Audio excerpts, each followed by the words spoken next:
Usually, I have at least a rough plan about what I want to do in my video. Usually, when I sit down here at my desk, I know at least approximately how the title of the video later will be, so that I have a rough thing in my head and that it's also not confusing for you, because what really wrecks my nerves is when you are on YouTube as, you know, a viewer of the videos, not as the creator, but as the viewer, so you, and then you see a video title and you think, oh, that's interesting. You click the video and then the content of the video is something else than the title was promising. That really wrecks my nerves. And that is something where I want to pay attention, that you always know what you get when you click to a video and, you know, you read the title. I try to make that always really clear. And I say try because only that I try it doesn't mean that it's successful, yeah, but that is my goal. And that was the plan when I was trying to record this video already yesterday. And then yesterday, this book page happened. You know, this saying, I wanted to do this or that, and then life happened. Yeah, and that's why I say that. I wanted to do it. I had a plan. It was clearly in front of my eyes, and then this book page happened. And I'm really asking myself, how can one single book page ruin your whole video idea and bring so much love, so much emotion, so much friendship to one single day? Yesterday, by the way, was the wedding anniversary of my grandparents. Just a little hint of the things which happened here. To be honest, I nearly can't believe what happened yesterday with this book page, with a special person, and that has thrown all of my plans out of the window. But that's a good thing. And that is the reason why this video starts like it starts, and why this is perhaps at first glance a little bit confusing. But I was sitting on my couch thinking about how can I come into this video. And then I decided that I want to try to bring to you what happened to me yesterday, because this is obviously the second take of creating this, because that is the reality. And I realized that it's not always possible to have a really clear title. To be honest, while I'm sitting here, I have no idea how the title of the video will be. But what I can already tell you, and if you're not interested in that, I want to make that very clear. This will be something like a chit-chat craft video, because I want to talk about things. I want to talk about this, and I want to talk about long-distance friendship today, and how I came to the conclusion that it's not always so important to have friends close to you, in your area, next to your door, who can come over and drink a coffee with you, but that there are also people out there which you can find on social media, which can be there for you, which can make you feel better. And what is which? It's not a thing, Luise. Who can be there for you? I'm sorry. And who can make you feel better. And those friendships, this is now something where this is perhaps a little bit like provoking, but I think those friendships can sometimes be even deeper than friendships to those people who are only a few meters away from you and who are able to come over and drink a coffee with you. When I recorded yesterday's video, I got pretty emotional. I'm trying to concentrate to not to cry today, but I can't guarantee that. So if you want to prepare some tissues, please do that, because this is just so crazy. What happened yesterday, it's just so crazy, but in a really positive way. And I want to try to bring that to you, because another point of this video is junk journaling is not only gluing two pieces of paper to each other. And I want to use this chance and this what happened to me as an example to talk about that, so that you have the chance to see that as well and to experience that in your own life as well. Because what happened to me yesterday made my heart so full, and it gave me so much motivation for everything, not only for my work here, but also for everything in my life. I can't even bring that into words. It's just so crazy. But next to this chit chat thingy, we will also craft something. And you can see I've already prepared some things. I had a little discussion with my printer a second ago. I even filmed that, so I will probably put that to the end of the video as, you know, some kind of outtakes or so. And we will obviously craft something, yeah. So if you're interested in that, then, you know, stay here and do this here together with me. And what I want to show you also is my result. I do this because it's not really a result. It's where I stopped yesterday. Because I want to show you that things which have to do with your emotions and with, you know, when things happen in your life, that can influence what you do and what you craft so extremely much that I have the feeling that even your brain stops braining. So I will show you what I did yesterday, and I will also show you an alternative with some other materials, and I will explain why a book page told me what I needed to do. So this, it's not glued down yet, so this looks a little bit weird. Please excuse if this moves. This is what I got from yesterday's video. Why am I showing you this? This is absolutely ugly. Yeah, please, could we please agree on that? It's absolutely ugly. It is nothing I would normally do. And you also need to know that what I want to craft is something I want to gift to a very special friend I found recently. And it's like a friendship. How do you say that when a flower does this? It's like blooming within just a few days. And that is something, at least for me, really exceptional for my life. I've never experienced something like that. So I want to dedicate this video and this project to this special person. And you can imagine that I will not send something like this to her. If you know me, you know that this is somehow weird if you consider what I normally do. How did this happen? This thing with this special person happened in the middle of my process of preparing this video. And this is also a Vaultober 2025 video. Yeah, so if you're new to my channel, Vaultober is a series in October where I revisit older projects from I called it Heinzl Vault, so that we can look at those projects and add a new twist to those projects, and then we craft something and we are having fun together. It's a daily series in October on my website and here on my YouTube channel. So, and yesterday's Vaultober post was all about butterflies on texture paste, and I thought, ooh, butterflies for Halloween. That could be a nice topic for a video.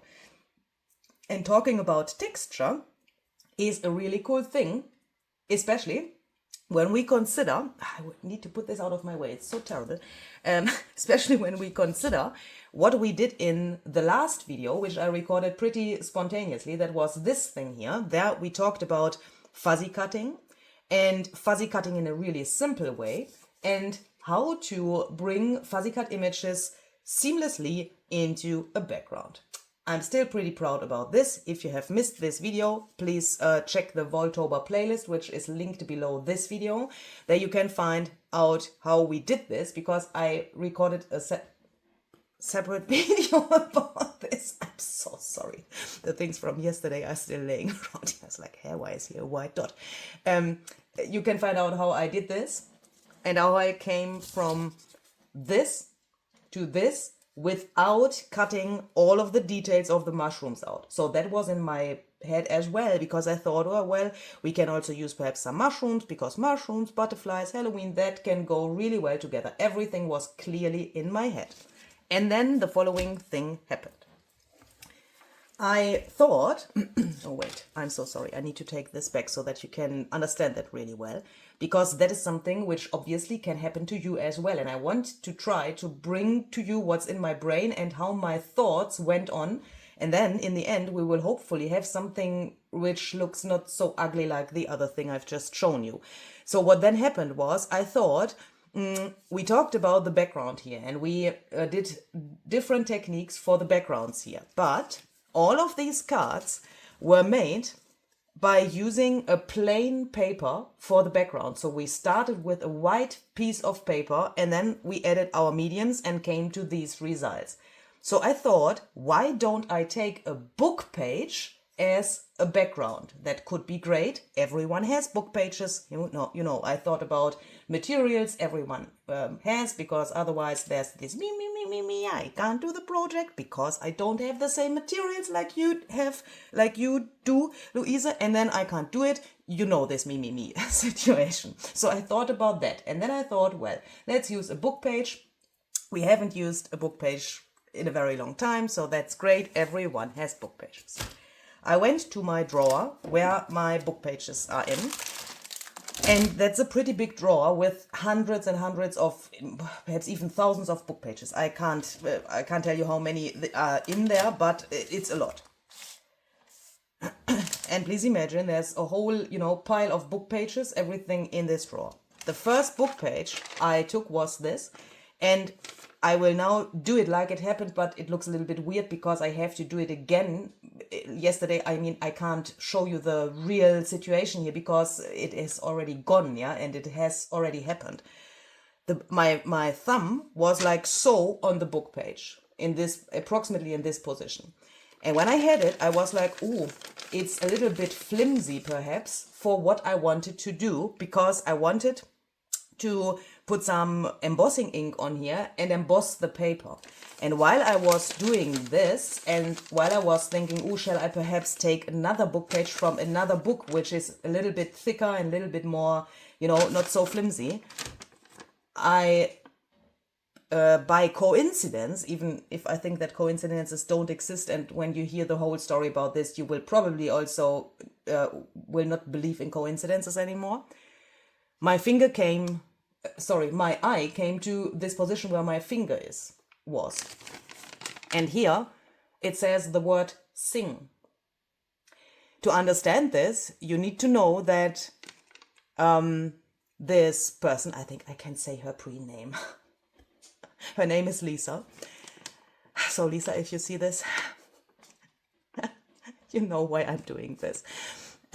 Lisa and I met on, well, I want to tell the truth and don't mix the reality up. So Lisa is a subscriber of my channel. She has been watching my videos for several years, yes? So that means she already knew me before we came in personal contact. So obviously I know names. I know, when you write comments, I know some of your names, but that doesn't mean automatically that we have personal contact, yeah? So then I talked about Daniel Evans, as you perhaps already have heard in some of my videos, and I linked his social media and his YouTube and his TikTok and so on in my description boxes. I talked about him in my videos. I made some soundtracks for my paper collections together with him. So if you don't know him, he's a singer, even if I don't want to say the word singer before, because for me he's more like a vocalist, and that's what he is calling himself as well. But let's say he makes music, okay? So then Lisa went to Daniel's streams, and there we came in contact with each other, because there she said, yeah, well, here I know you from Luise's videos, blah, blah, blah, blah. And then we had a little chit chat on Instagram. So obviously the word sing was something which caught my attention. And then I thought, I can't believe what I'm seeing here. And I was like, who am I? What am I doing here? What's going on with this page? Because when I saw that, I started reading. And here, it's just so crazy. The next word I saw was she, and she is a song Daniel sings regular in his live streams. The Birds, Three Little Birds, is a song he sings. Then here, he was singing a French song. He doesn't sing songs in French, but there's a song where he always says there's an accordion in the song and it sounds French. We are talking about this like in nearly every stream. He was singing to the guitar, to a piano. The other word is not important. Lisa already knew me. When I moved here from Austria back to Germany, my landlord plays the guitar. Daniel always says he would love to play the guitar, but he can't because his fingers are too thick. That is what he says. That's not my opinion. He has a piano in his live streams because he's playing the piano while he is singing. Then, here it says another tune, which totally reminded me to Daniel saying, name the tune, because sometimes when he starts playing a new song, he gives us like 1 or 2 chords, and then we can guess which song he will play next, and he calls that name the tune. So this another tune was like, for me, like my eyes were like, here it is not saying another tune, but here for my eyes it was name the tune, because my brain automatically added to what is really written here. Then here it says Arms and the Man. There's a song which is called Open Arms. And you can see I can't even come further down, because I find more and more and more things which somehow make sense here. In the context, I mean. And then, wait, is that everything? I mean, that is really... Oh, here is the other word where I then thought, what the heck? Here it said simultaneous and simultaneity. And I talked with Lisa about topics which, we had a really deep conversation about life, I would say. I don't want to go into too much detail because, I can't talk about our private conversation here, obviously. But we talked about things like simultaneities, coincidences. Are coincidences real, or aren't they just not existing, and is everything like a happenstance or something? And we talked about all of that. And here it says even simplify, this thing that you think, oh, a friendship has to be something like this or that special. No, it doesn't. You can just simplify your thoughts about that, and you can simplify the situation. You can just shoot a message and say, hello, how are you? That is enough. And obviously you can go beyond that, but that is already enough to be there for another person. And what is friendship? Yeah, so everything on this book page seemed to be in the context of this whole thing. So the reality was like that. We were chatting and had this conversation. Then this first part with the book page happened. I saw this. I ran back to my phone. I told her about this. Then I said to her, I need to record here by video. I need to do my work. I was crying the whole time, yeah, because of our conversation. It was so heartwarming, and she was just so sweet that I needed to cry. But at the same time, I knew I need to do this video. So I went back and I thought, well, can I perhaps take another book page? So the book page, then I wanted to put it back into my drawer, and I grabbed all of the other book pages which were here from the same book, because it's the same material, obviously. And this one here was then like so, and by putting this back and taking the pile and pulling that out, somehow the last one here, which is, you have to imagine it's invisible here, yeah? Somehow, wait, but it was in a different direction. Wait, it was like, how did that happen? Wait, it must have been like so somehow. I pulled this out. This book page came like so, and for some reason this book page was standing in the drawer like so, and the other book pages were here. It was stuck in there. So I thought, okay, do you want to be the page I shall use, because this is like a little not so flimsy material. My eye went to this spot. Here it says Ruth. And Ruth, I'm talking about Ruth Lisco. If you don't know her, check her out on Instagram or TikTok. I will link everyone I will mention here down below in the description box, okay? And she is one of the moderators in Daniel's chat. So she's a really, inspirational person for me as well. I listen to her music nearly every day. And then here it said Ruth. I couldn't believe it. Started crying, went back to my phone, wanted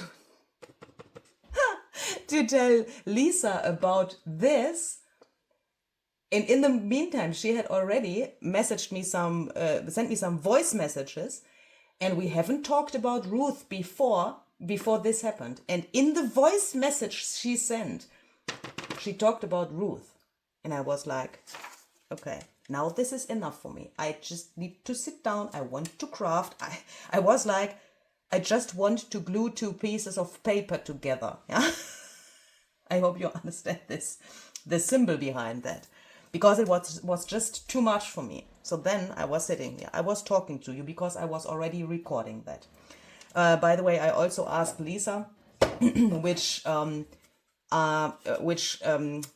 colors from the Ranger palette she likes. And she told me peacock feathers and gather twigs. And I was like, oh my goodness, can that work in combination with the butterflies I wanted to use? Is this really a nice combination? No, you can see that here. But yeah, then the things went on. And then, and that also, it can't be coincidence, yeah? I made my junk journal medicine. And just in case you're wondering why I'm talking about this for such a long time, I want that you can open your eyes for that. Because if you miss those things, you miss the whole sense of junk journaling. You miss the whole sense of the part of your life which is your junk journal life. Because, if you don't see that, you miss it. And that would be so sad. That's why I'm talking about that for so long. I made my junk journal medicine, and you can already see, if I only hold it like this, that this is a different cup than you usually see in my videos. I will drink it so that you can see it, so that I don't spill the coffee over my things here. I have searched for forever for this mug because I saw it somewhere. In a stream. In the hand of a person, And perhaps you know that I really like mugs and special mugs. And I like when mugs have a combination. Holy moly, Luise. A connection to something. A person, an emotion. When I have my junk journal medicine, it's not only that I have something to drink and that I have some stuff for my brain, but I also like when I have something in my hand which has a meaning to me. So I saw this mug at a Daniel Evans live stream. And with a really bad screenshot, I mean, tried to make a screenshot when someone has the mug and, is drinking from that. I was trying to find this, and then I finally could find it in a really small online shop where I then bought it.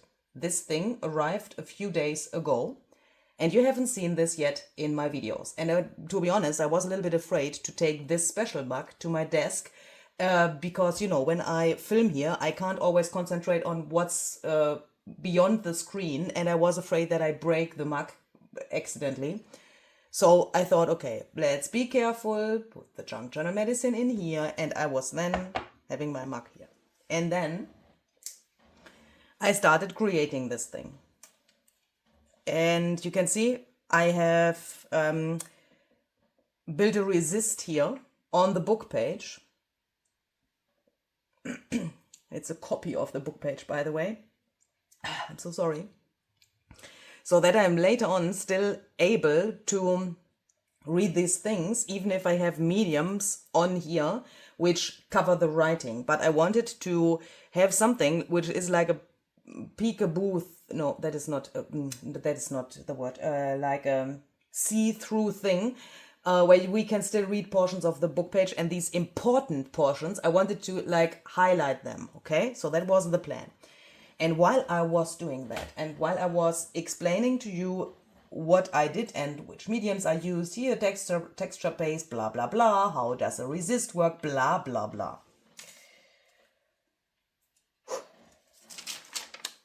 My eyes went over this again. And then suddenly I read, how long is it since, because, this is the portion for this word, since. So this little thing represents the word since. How long is it since you were in London? It is just a week since we arrived here.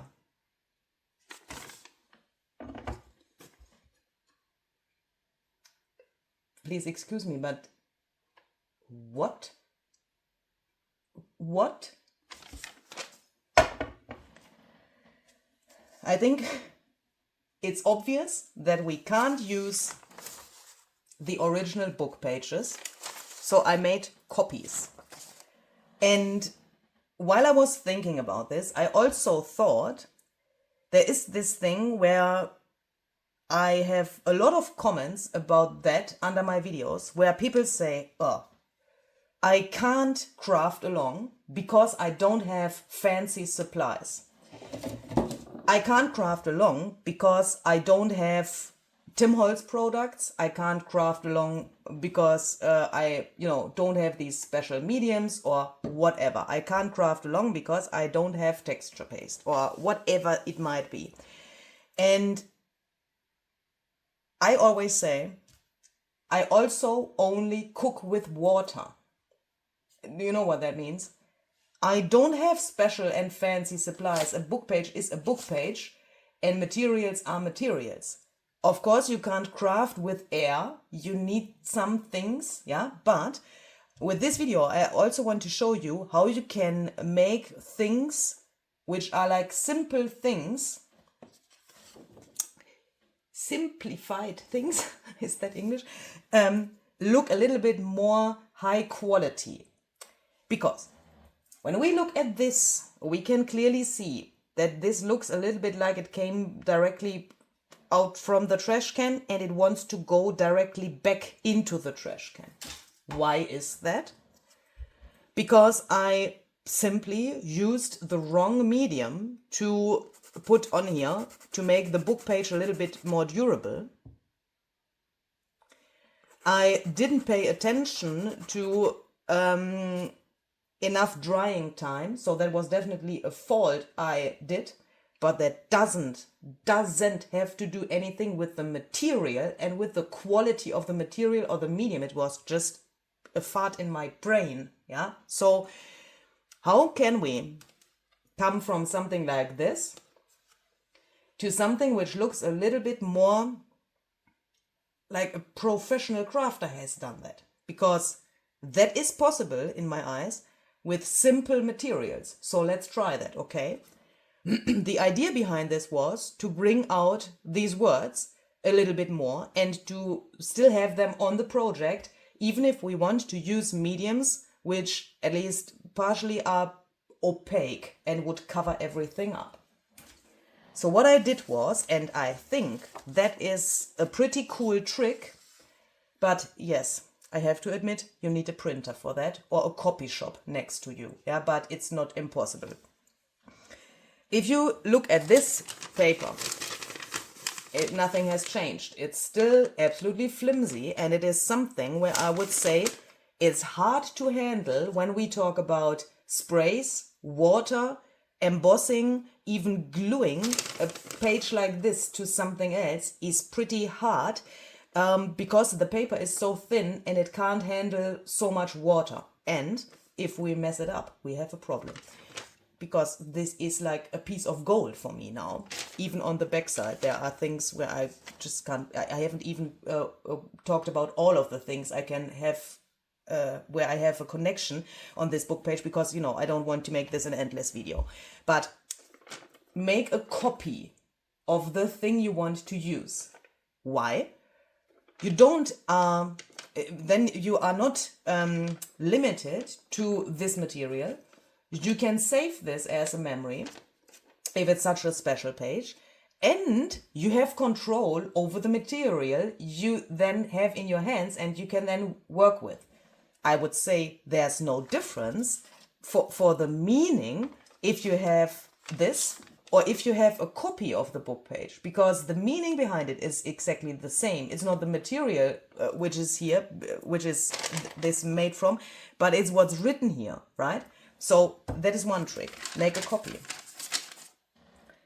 And then I thought, why don't we make copies in different sizes? Because these words on there are pretty small, and that was something which really bothered me when I saw this, because here, I mean, imagine here are focal points on here, butterflies or whatever, then this is so small that it's not, it has just not enough attention.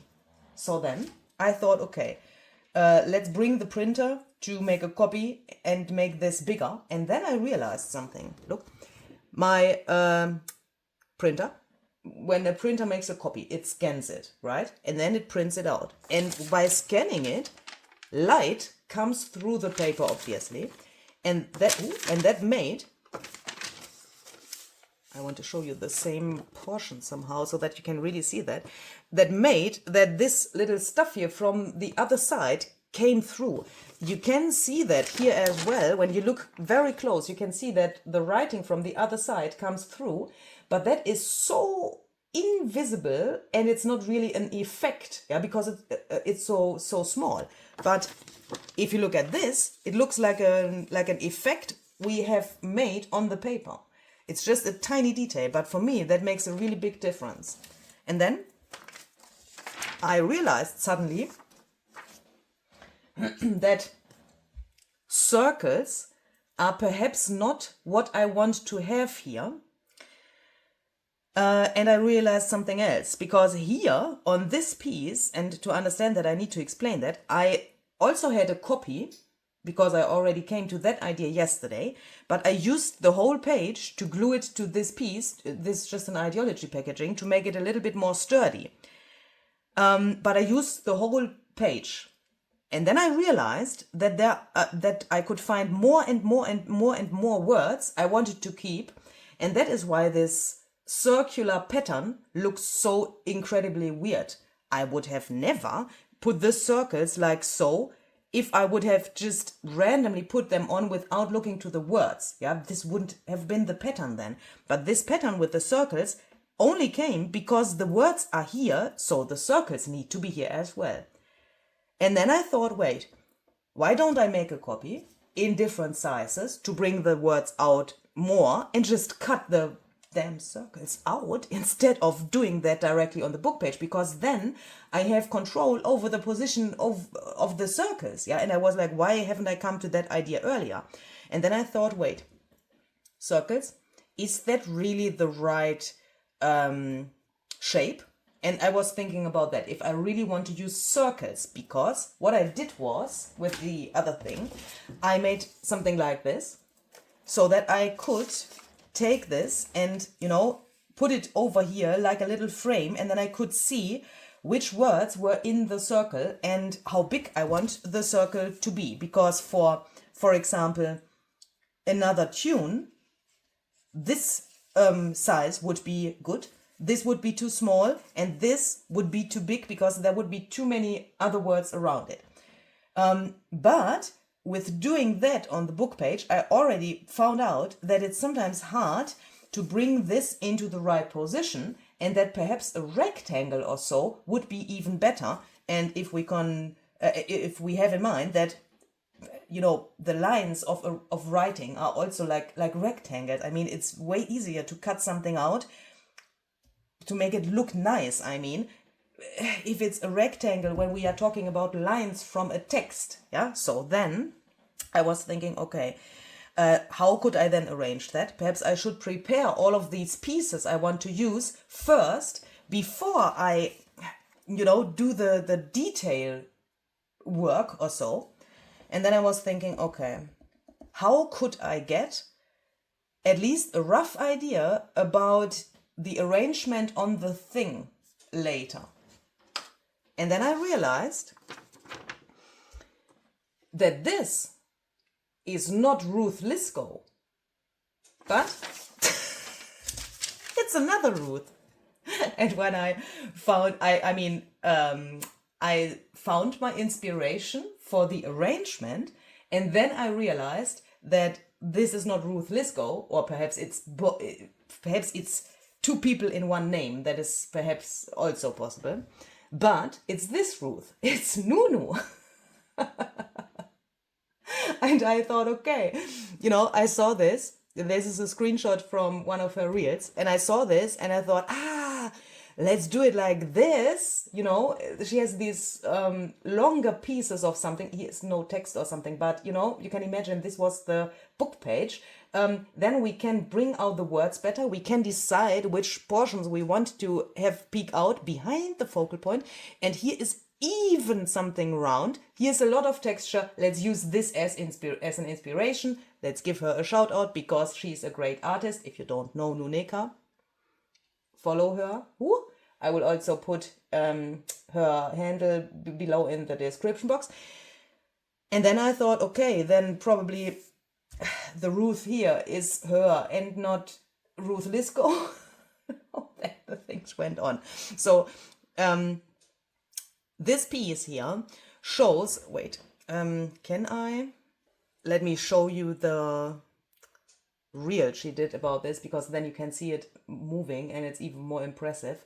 This is just so cool. She made this piece, and then that came to the front page of the Somerset Studio magazine. I mean, how cool is that? I could look at it. Ooh. Don't want to get a copyright infringement because of this little sound. It's just cool. I mean, look, this reel is so cool. So if you like what she's doing, then please give her a follow. And that's obviously for all of the other people I mentioned in this video as well. All the links are down below in the description box. Spread a little bit of love and give them a follow, okay? Yeah, and here there's a ton of texture, and I mean, she's the queen of arranging things. Yeah, for me she's an absolute role model when it comes to dimensional things on a base, texture, and this kind of deep look. I can't even tell you how I see that. It's so much depth in her projects, and not only on these very dimensional things, but also on tags or so she makes. For example, look at this. I mean, what the heck is this? I mean, this is an embossing folder. Not an embossing folder, but an embossed piece of paper. There's a focal point, and don't get me wrong, but there are a few flowers, and this looks like you want to jump out of the window. I mean, this makes me want to delete my YouTube channel because it's just so beautiful. So yeah, you can tell she's a really big role model for me, and I want to have this picture. If I can find it again, wait. I made a screenshot of the reel. So, and that's perhaps a trick for you as well. I couldn't find a picture of this, so I think she has only this reel. That's not meant bad, obviously. So I took a screenshot so that I can see this here, and then I have this little guy here, which can help me. Who can help me to have this here, so that I, can then have this here, like on a little throne, so that I can stare at it. How can we come now from this kind of base to something she has there? Take either cardboard. This is 4mm cardboard instead of such a shitty thing.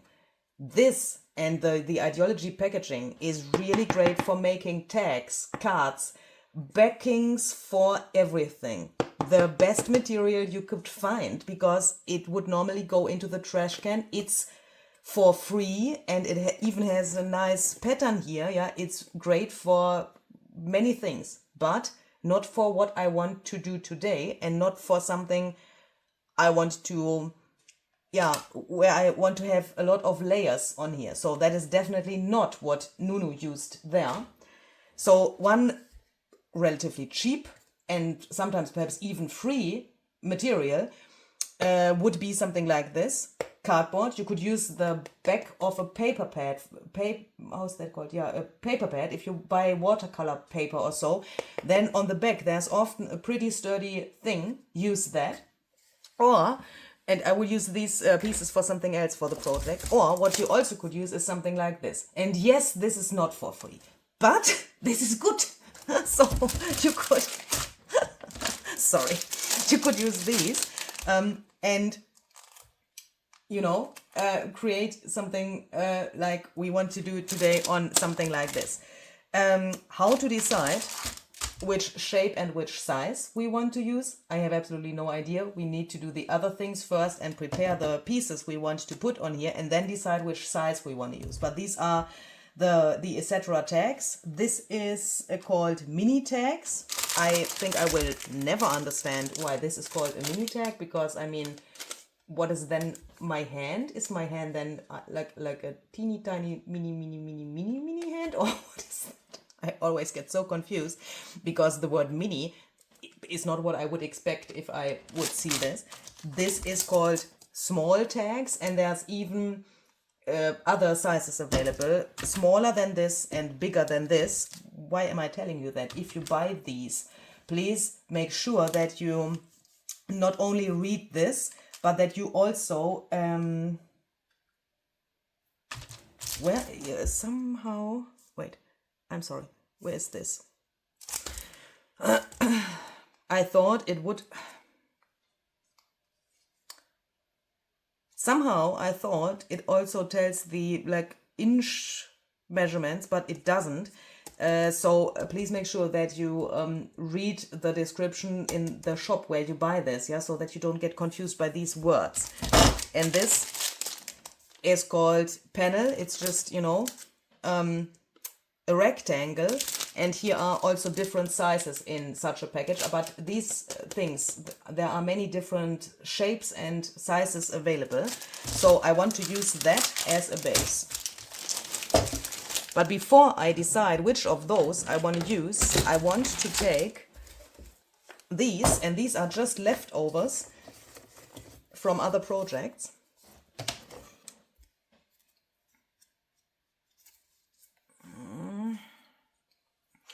This is not so very parallel.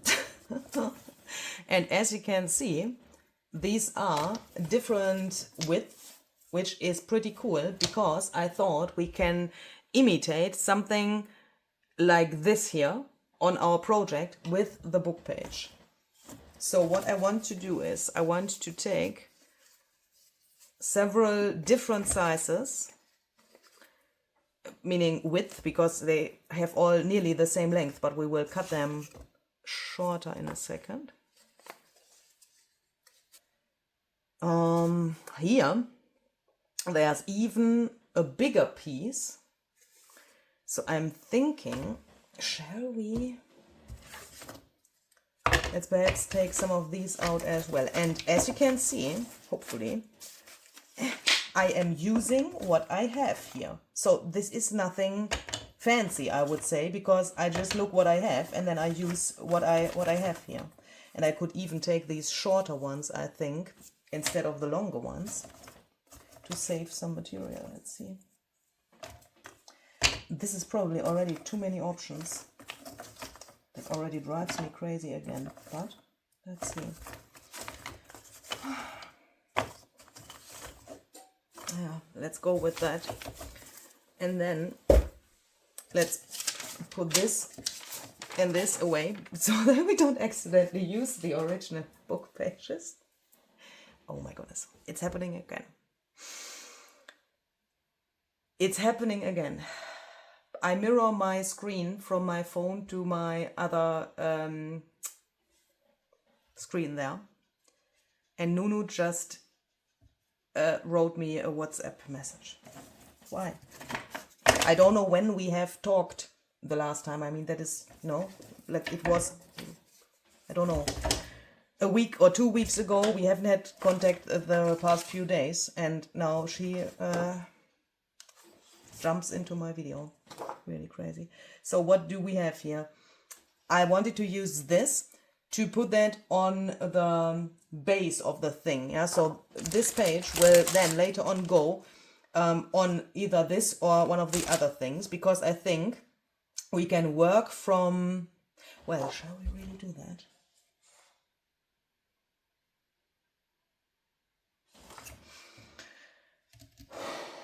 What is better? If we have the smaller writing in the background and this on these pieces, or the other way around? Well, we want to put the focus on the words we want to keep from the book page, right? So that means probably that we need the bigger. Do you know what? Let's not overthink that. Let's not overthink that. I can always make more copies. Let's see what we want to keep and put that to these strips. So, one thing I definitely want to have here is this word simplify. And I think this is the perfect width. So what I'm doing is I look how much of this I want to have on here. And I want to try to bring the words which are important, which I want to see later, to either this end of this cardboard thing or the other end. But I don't want to have them in the middle, here in the center, because the center of these strips will probably later on be covered up by something. I don't know what yet, but see, here is the focal point. And then if the words we want to have and we want to read are behind this, then, then it's senseless. So when we have that, let's take some gel medium, which is directly in front of our eyes, but we can't see it. Let's take a paintbrush. This is the heavy gel medium, but you could also take the normal gel medium. You could also take collage medium by Ranger. My jar is empty, otherwise I would perhaps use that. So then, to know where to put this, I want to take this and just make a little thing here, a little mark, so that I can see that from the other side. And probably we should do that here as well, on the edge here, like so. Then let's cover this with this stuff. And this is also, I would say, a pretty important thing when it comes to making things look more professional. And with making them look more professional, they probably are a little bit more professional. Is it important to craft professional things? No. But if you want that your pieces are durable and that a person who gets them has a lot of fun with them also in the future and not only for 3 days, use good glue, okay? Don't glue this to your book page or to the copy of your book page with a glue stick, because then, sorry, but it will fall apart within the next couple of weeks. And that's a fact, because most of the glue sticks are not made for a long period of time. That's not a problem, because you can use them for projects which don't have to last long, or where you, for example, additionally use your sewing machine, and then the glue is not so important. Do you know what I mean? Where the glue is not an important part of the thing. And I think we should sometimes. Sounds a little bit arrogant as well, but it's my opinion. This is my channel, I can say my opinion here. But that is sometimes, something you don't have that in mind. Yeah. And that is not meant bad or so, but I just want to help you, because I'm trying to answer questions I get nearly every single day. Why do you use this or this or that? Why do you use this? Yeah, because it's good and it's like, durable then, the piece in the end, I mean.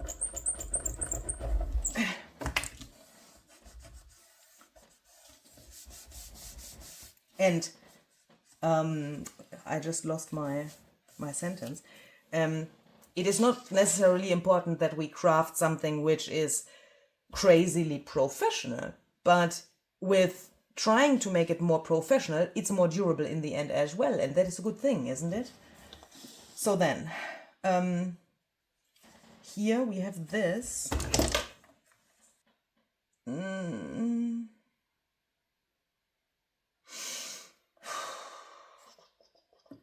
Here we need something slimmer, I think.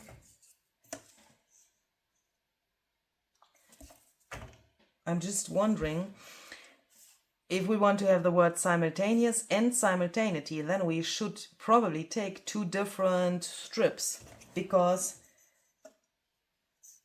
oh my goodness, is that possible?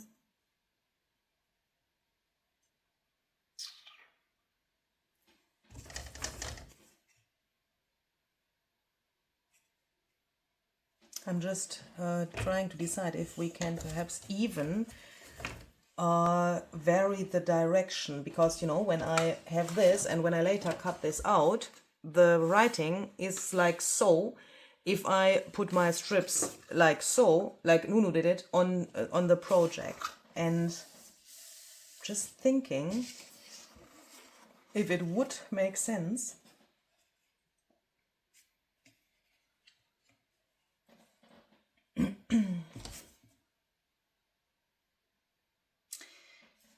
to have the writing in also the other direction. I think that would be really, really cool.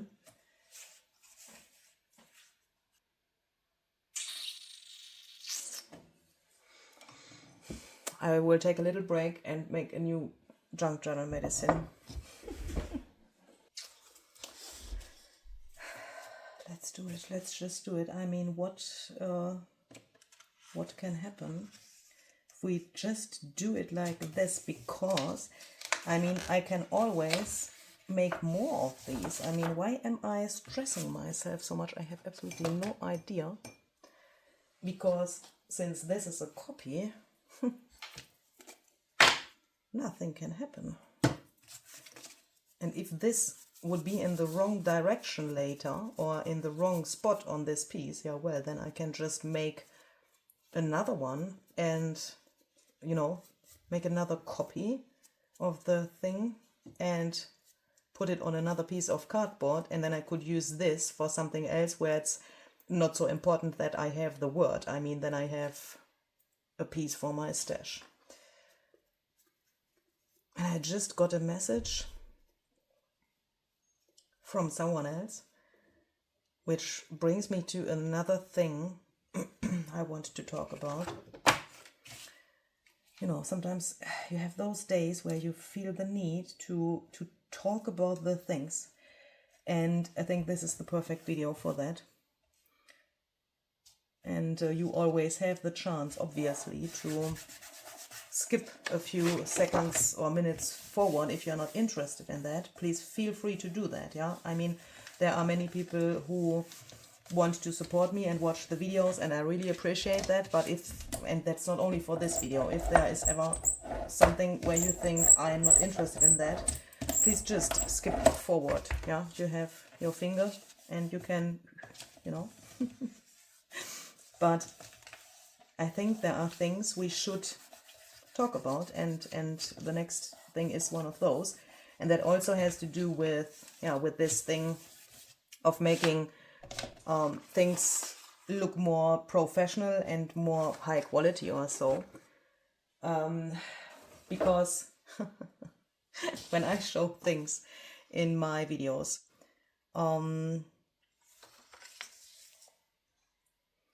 where's this thing with London here? I always want that you can craft along, obviously. But sometimes there are things where I use materials, and yeah, that's the materials I've used, yeah? So when you ask me, perhaps not you, but people ask me, what have you used for that? Which is, you know, what is this or this or this material, what's the brand of the material, or so where can I find that? And there are those people who are, sorry when I say that, but too lazy to Google. And you know me, I always try to provide links to the materials I've used, but sometimes the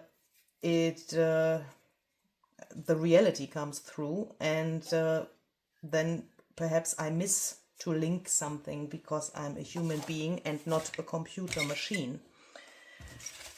And instead of Googling, because, you know, especially sometimes that really wrecks my nerves, because when I show a package of something in the video, I really, you know, I show that like these, for example. Yeah, why can't you just Google this, what's written on the package? Yeah, it's even faster than asking me in a private message what I have used.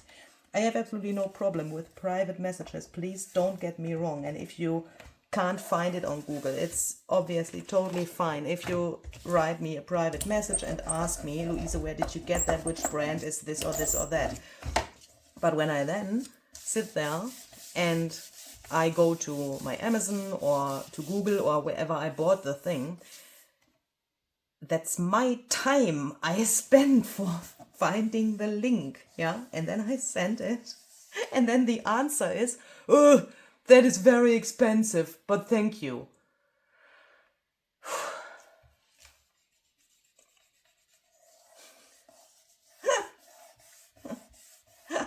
Sorry, but I just don't get it, because if you don't want to spend a single cent on the thing, then please just don't ask me, okay? And I think there are those things where we don't think enough about what we are asking. Because if you, for example, go to a restaurant and you order some food, do you then also say to the people who work in the restaurant or who own the restaurant, do you also say, that was very expensive, but thank you? I don't think so. I mean, you know what I mean? You spend your money for things you like and you want to have. And I mean, what is this? And that's for me really sometimes not understandable. But yeah, perhaps it's only me. This portion is really difficult to do because there are so many things I want to have there. I have this and I have it here again in another size. So I think I will make 2.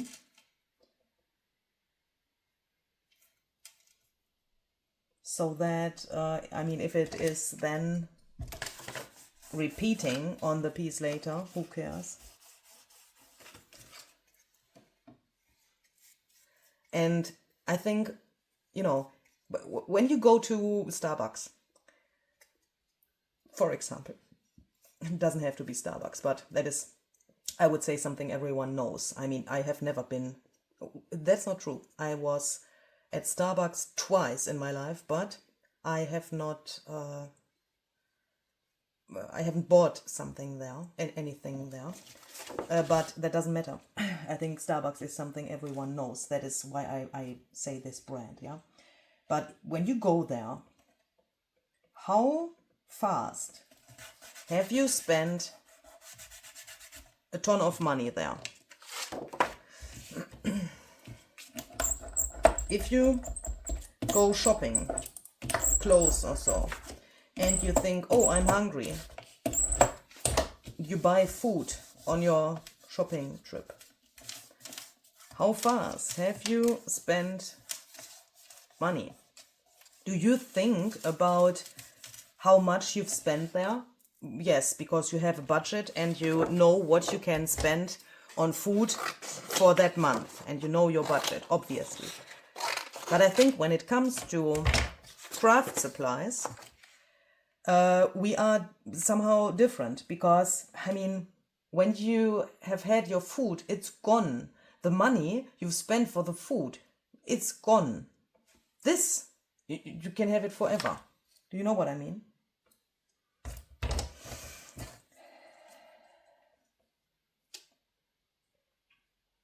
Does that make sense?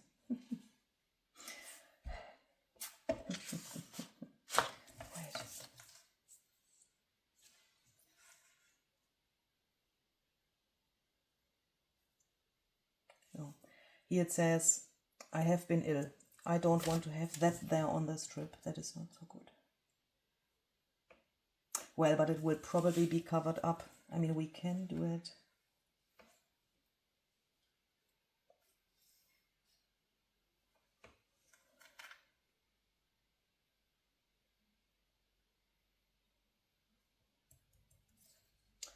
Let's try it like this.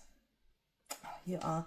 That is really difficult to do, because, you know, if you don't pay attention to what's written on the book page, this would be way easier. But here are some words I don't want to have there, and others I definitely want to have there, and that makes it a little bit difficult. But we will get there.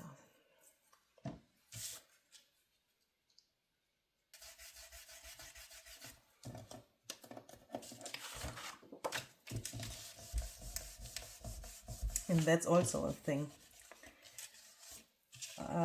That sounds so kitschy somehow, but good things take time. And we often say that as, for example, an advice for a friend or so. But do we also have that in mind while we're doing things like this? Especially when you are one of those people who also have a YouTube channel. I think that is sometimes really hard, because this video needs to be done and it needs to be finished in time. And that is sometimes something I find really difficult, especially as a creative person on YouTube, because I want to enjoy this, and sometimes I have the feeling I can't enjoy this. Not today, because today is like, you know, a different thing, and I decided that this video will be as long as it needs to be until I have said what I want to say. And I can't, yeah, sometimes I have the feeling I can't pull myself so much into the background that only those people who want to have a quick information about something are the important thing. I need to make sure that I don't lose myself while I'm trying to do this. And also, you know, when you edit the videos, you sometimes think, oh my goodness, how fast did I rush through the process of making that, because I felt the need that the video needs to be done. And my time schedule tells me you have to work faster, and you have to... Working faster is not the problem, but being creative faster is a problem, because some things just take time and you have to soak them in somehow to be able to do the whole thing and come to a nice result. And that is sometimes a little bit difficult for me. And now, let's see. Since these are not in the correct size yet, I mean, you know, I don't know, I think we need more which are slimmer to have a nice variety to work with later. Let's take this, and where's this London sentence? I think we can use that again here.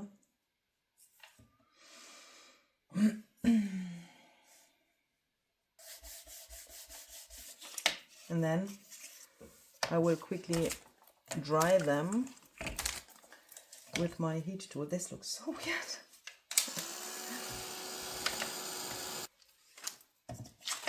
And then it's so hard to see where these things are on the back. Then we have some where the paper covers the whole thing, but we also have some where, because of the position of this, we have cardboard left here. So for these, I will do the following thing, or where we have, you know, a white thing here, also here. I will take this and quickly run to my big guillotine trimmer to cut this. If you don't have a guillotine trimmer, use a craft knife and just, you know, cut through here, so that I then end up with the pieces where no ugly stuff is on here. Does that make sense? Hopefully.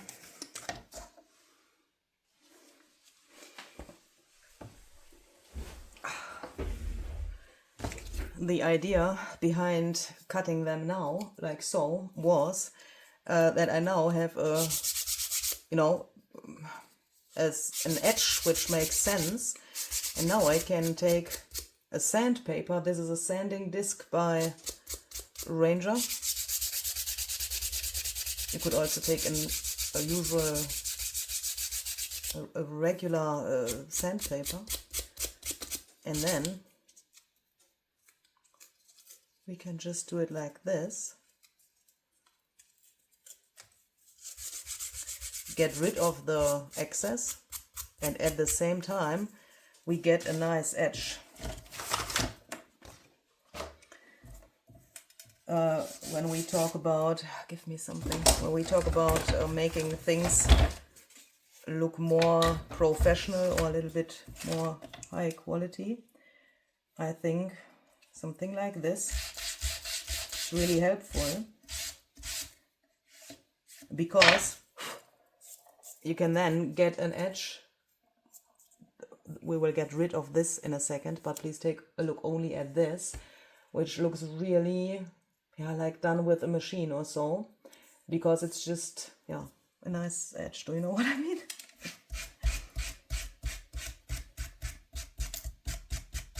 And at the same time, it's a fast way to get rid of the excess here.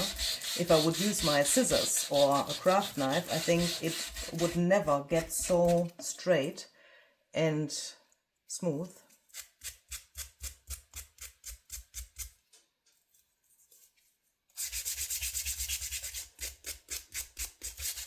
So I will do this for all of my pieces here. And that is also something I find really important.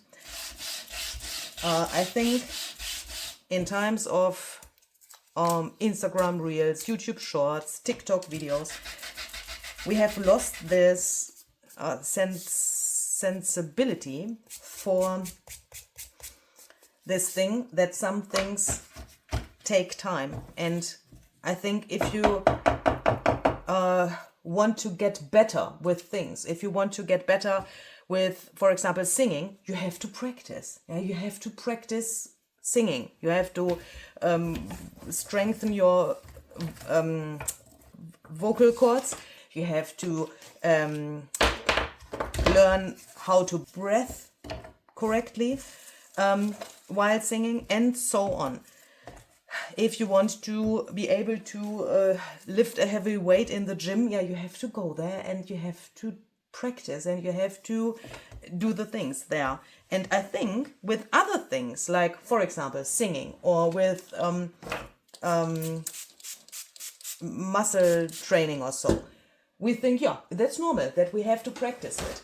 With, with our children, I mean, I don't have children, but, I was a preschool teacher in my past life, so I know what I'm talking about.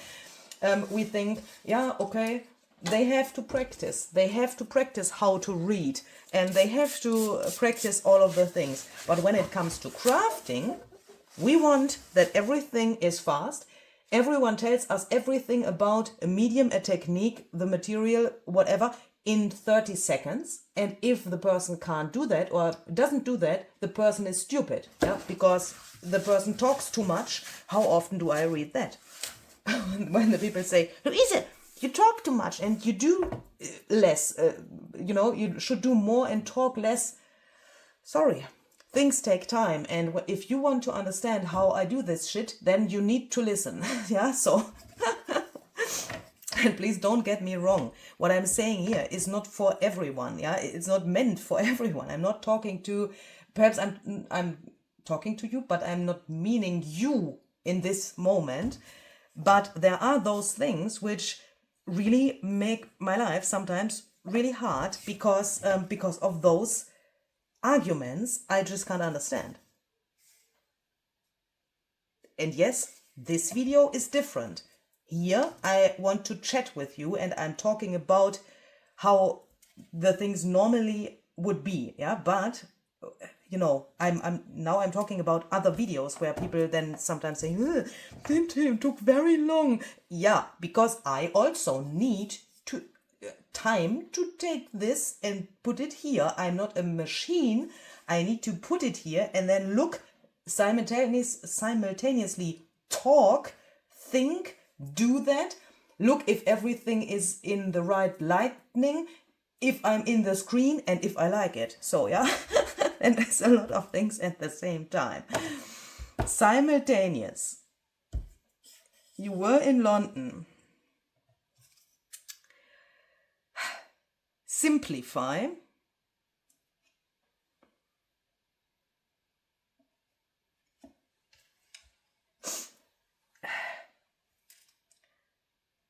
Now this is getting like the highest level of Tetris, I think.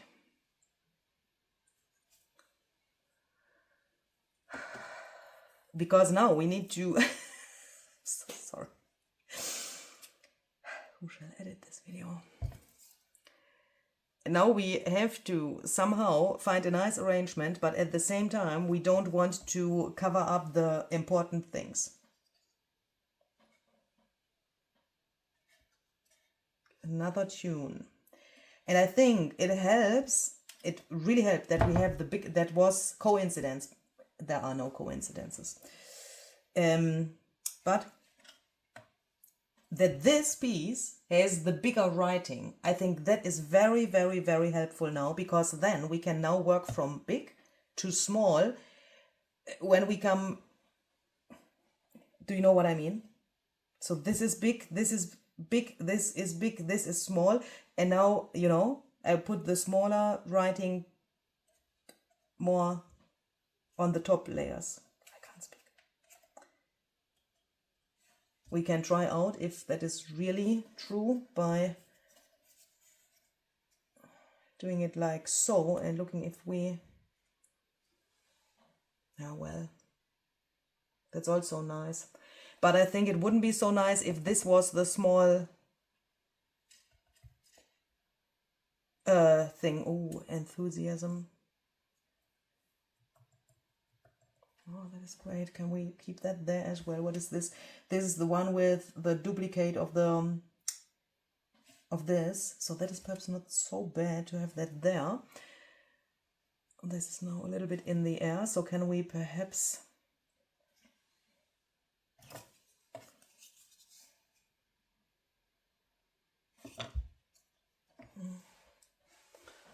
Let's take a look at this thing. So this is now somehow mirrored. I mean, look here, this big piece is peeking out here on the left. On Nunu's piece, this big piece is peeking out on the right. And these strips are on the left. Here it's peeking out to the left and the strips are on the right. So that means here the focal point needs to go somewhere here, but it's too straight here. So that means we could take this. Here we have another tune. She, the birds. Guitar, piano. Holy shit. How can I do that? Can cover up only this portion, I think. So let's see.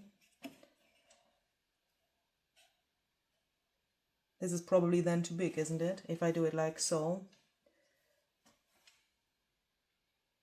And that is, I mean, well, we could give me a fake focal point. This will not go on here, but oh my goodness, now someone else is calling me. That also can't be coincidence.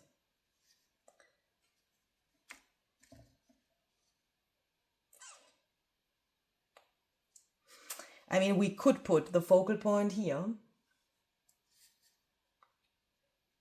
to, you know, make this work here.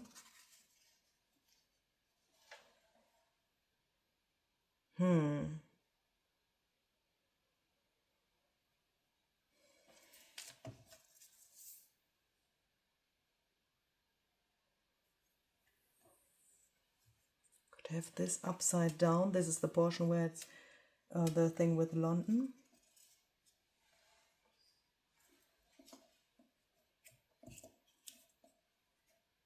I mean, who says that we can't do it like this? Because here on this one, there's these weird numbers. I don't like that.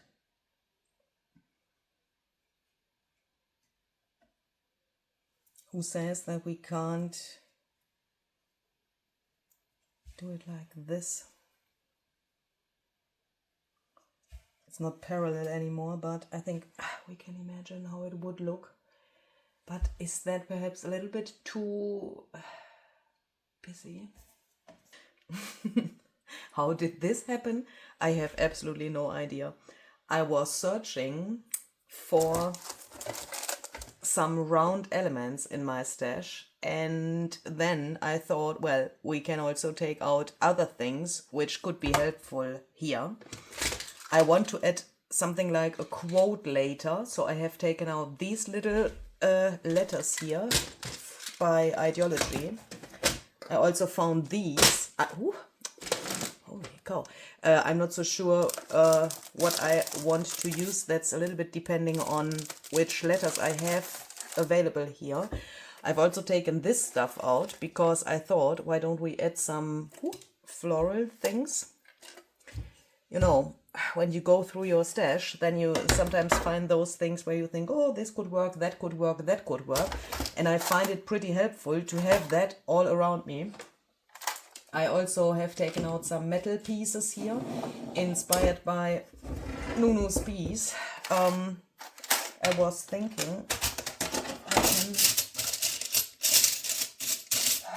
I thought I have these half round things, but I don't.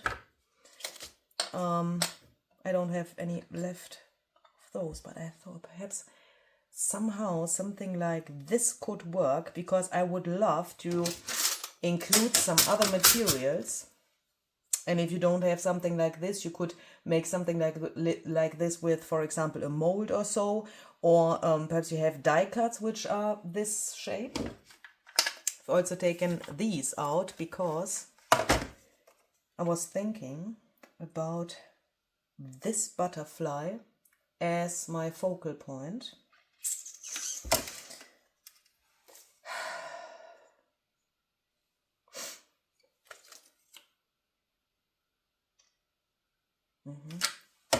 And I think it makes sense to determine what the focal point shall be now, because that then also probably influences the whole arrangement. I'm still not sure about the direction of these strips, but we will see.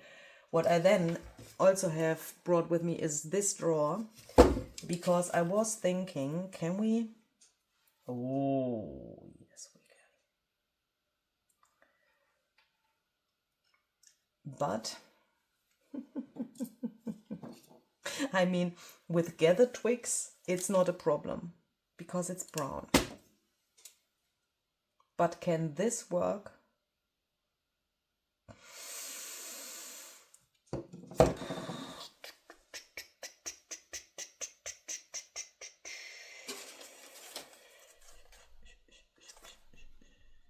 In this drawer, I also have these, which are obviously made with also this film strip, and then this is a digital from my shop. And I was thinking,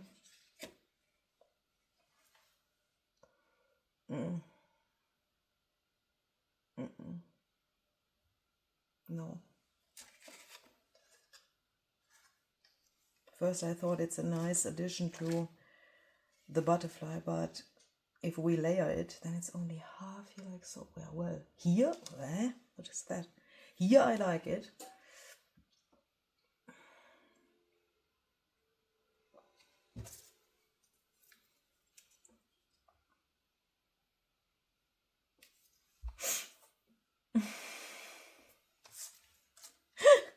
I don't know how to handle this.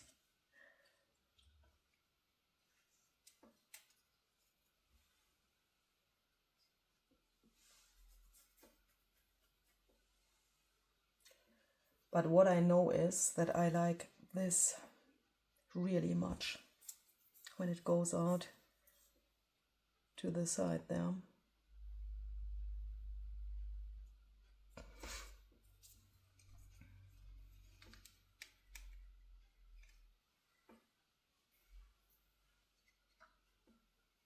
I'm really wondering, Nunu, if you are watching, how the heck did you do this thing with the arrangement on your piece? Because how the heck can you know how you want to have that?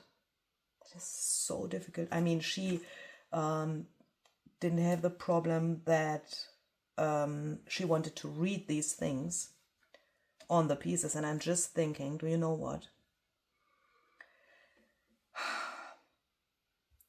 The meaning of those pieces is still there, isn't it?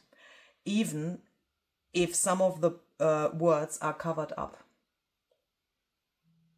Because it's made from that book page. The words are still there, even if they are under the other things. How do you see that?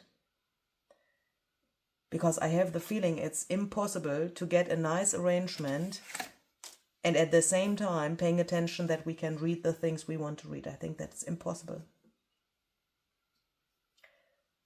And at the same time, I think if we ignore that, we can make something beautiful.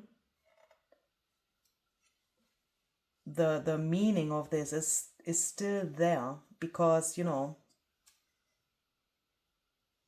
why should it have been gone just because we've covered that up?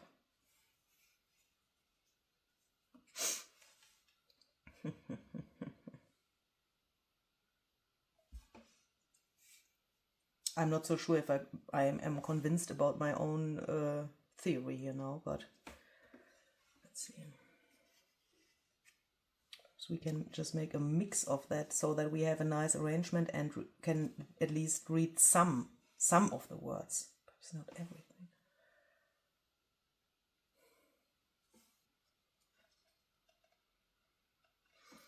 Okay, so this is by coincidence the same width. It's a little bit ugly. Let's take another one.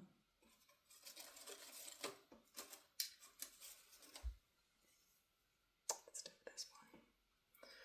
And because of that, we will take this and we will glue this on here. Why? Because I need to come a step further, and I have the feeling I need to do something, no matter what it is. But if I keep rearranging these things, I have the feeling I will not come a single step further, and that is probably not so good. So let's glue this down.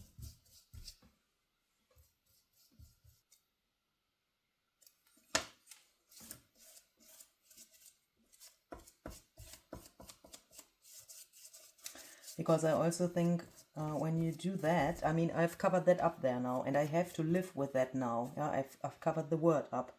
But with doing this, I'm hoping that there comes this point where I think, okay, I got another idea, and then, you know, from that idea, the next idea can come.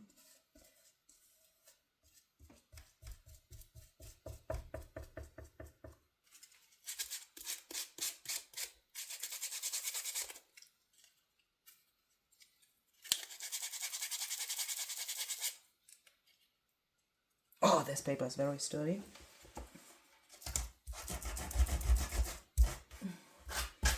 We'll quickly put that to the edge of my table here so that I can get rid of this easier. So here we go.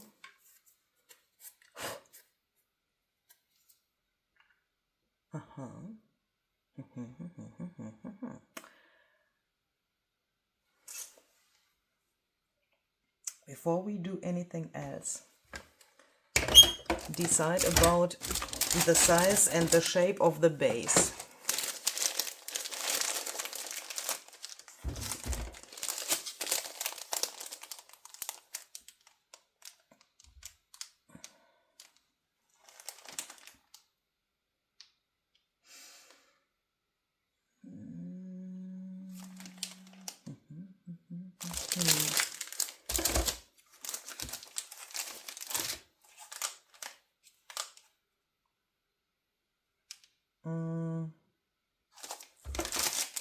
This is obviously too small.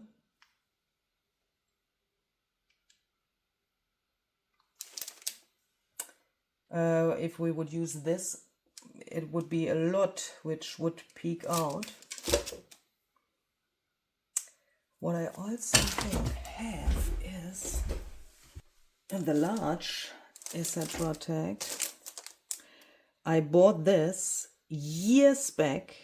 I can remember it like it was yesterday, but you know, I have this thing in my stash for forever. This was one of the first etc. pieces I bought in my life.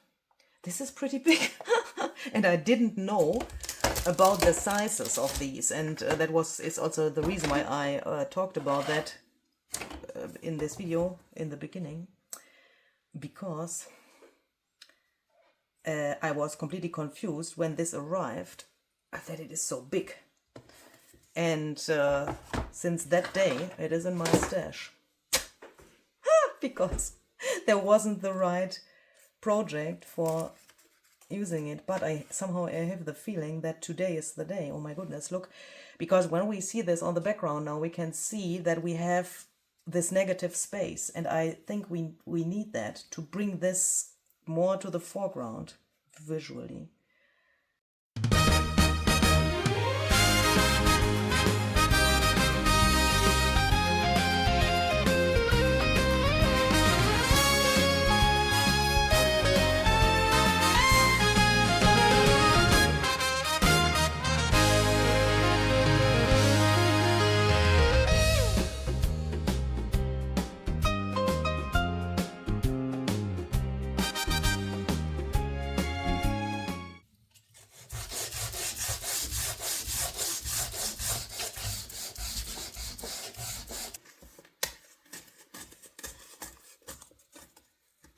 And when we now put this on here, it's a whole different story, isn't it?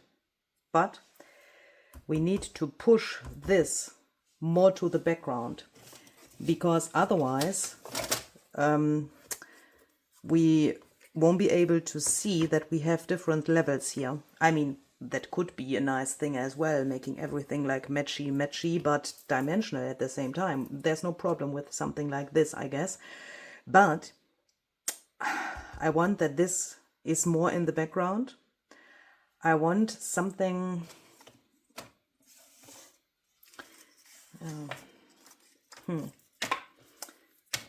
Let's see if this is later on here and the other piece is here and perhaps a smaller one here, then could make sense to have negative space here and here, so then it's diagonal like so.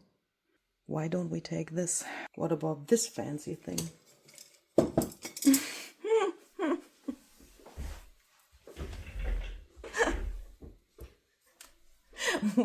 Can someone please explain to me what I'm doing here and why is this so thick?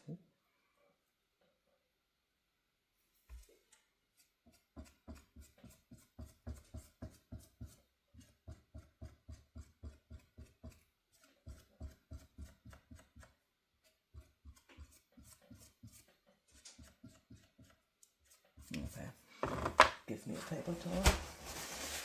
That's probably too much.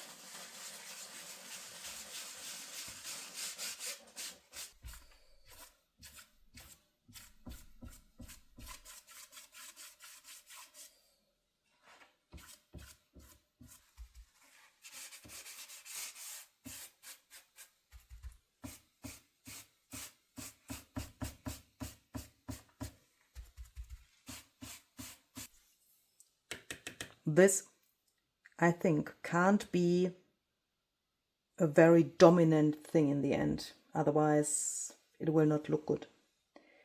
But it needs to go somewhere here.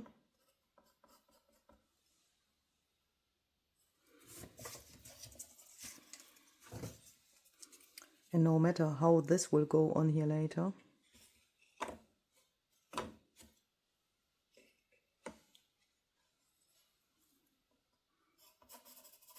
somewhere here, and a little bit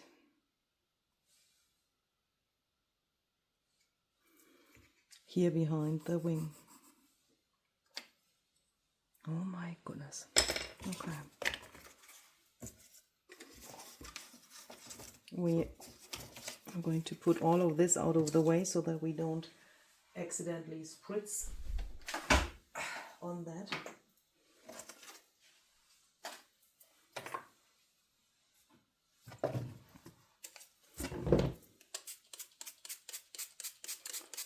We add water here. This is now peacock feathers spray stain.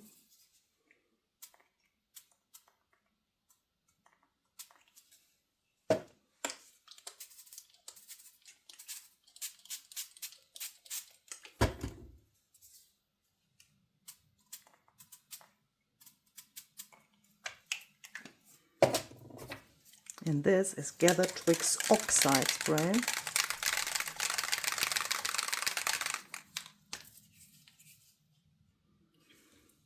Negative space.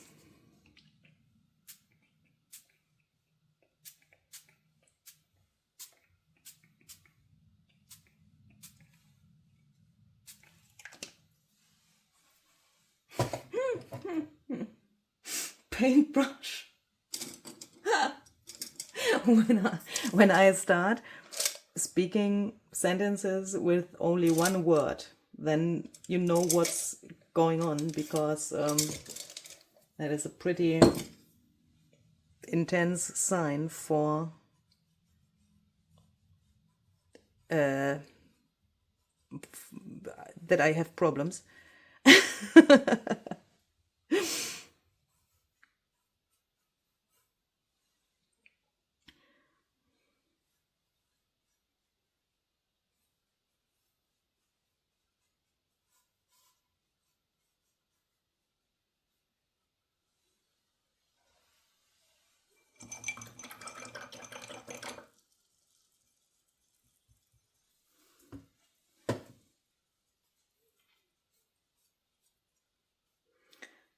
I try to first somehow get rid of this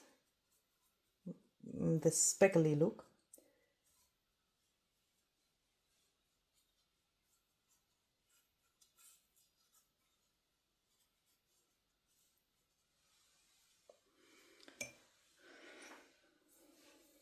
And then I'm going to take a dry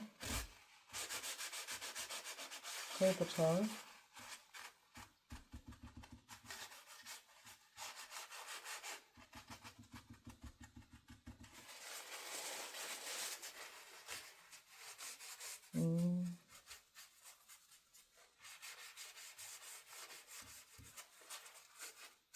To get this blended a little bit to the white, but not too much.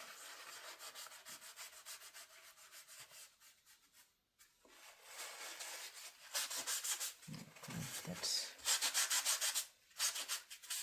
that looks really weird.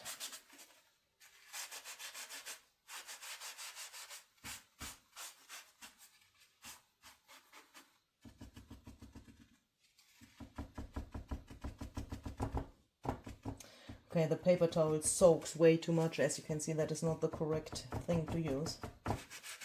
But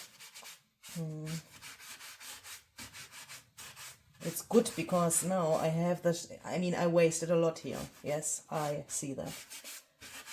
But by doing it like so, we have the tiniest little bit of stuff here, and I think that is not the baddest thing, even if there would definitely have been better ways to reach an effect like that.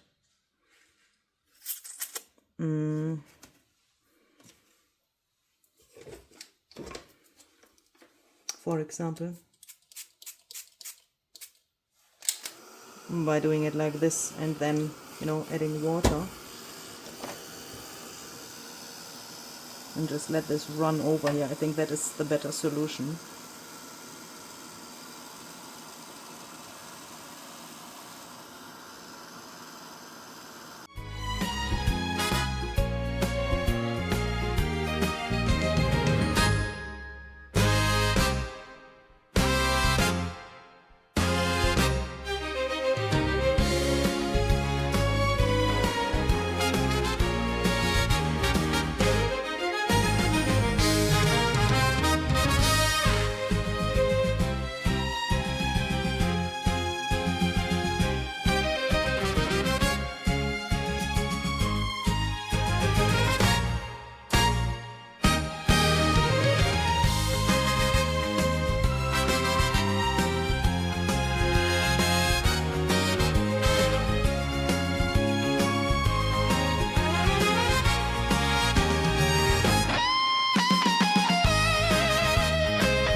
I think we should take this again and do this on the edges of the pieces. We could also use white acrylic paint for this, or a white crayon or so. I a second ago thought about that, but probably my white acrylic paint is not the same white like the paste.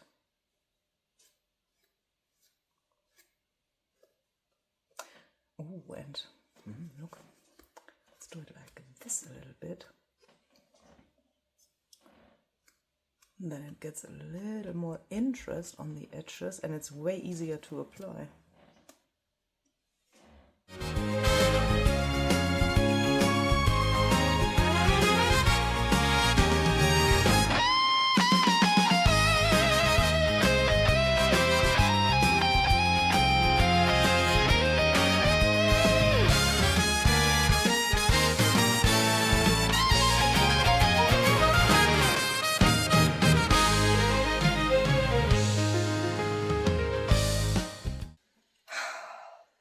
It's 1.5 days later, and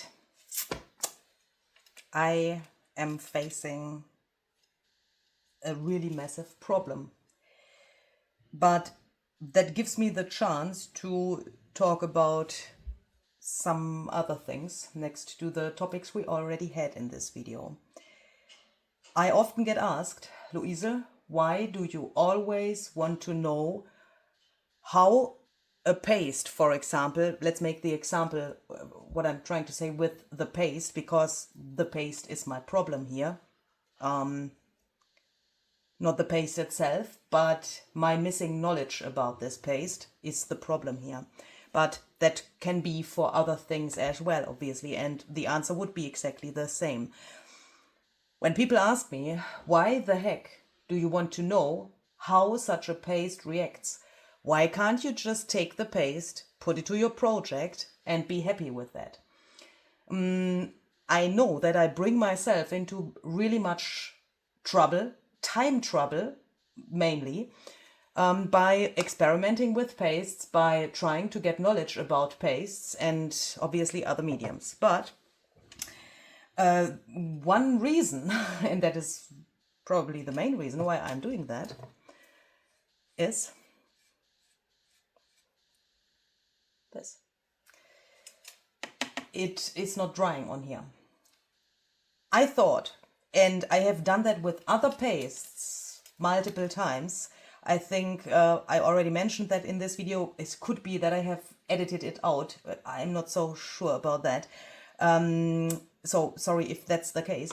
I made so many projects with pastes which are similar to this, but not the same like this, where I applied the paste in different thicknesses, and then I've sprayed my mediums, like for example the spray stains or oxide sprays on them, and then there happened what I was expecting that here would happen as well, but it's not for this paste. This completely wrecks my nerves. I was, to be very honest, already crying, because this is a gift. I want that this becomes something really nice, and that it especially becomes a nice memory for Lisa, for all of the things which happened in the past couple of days.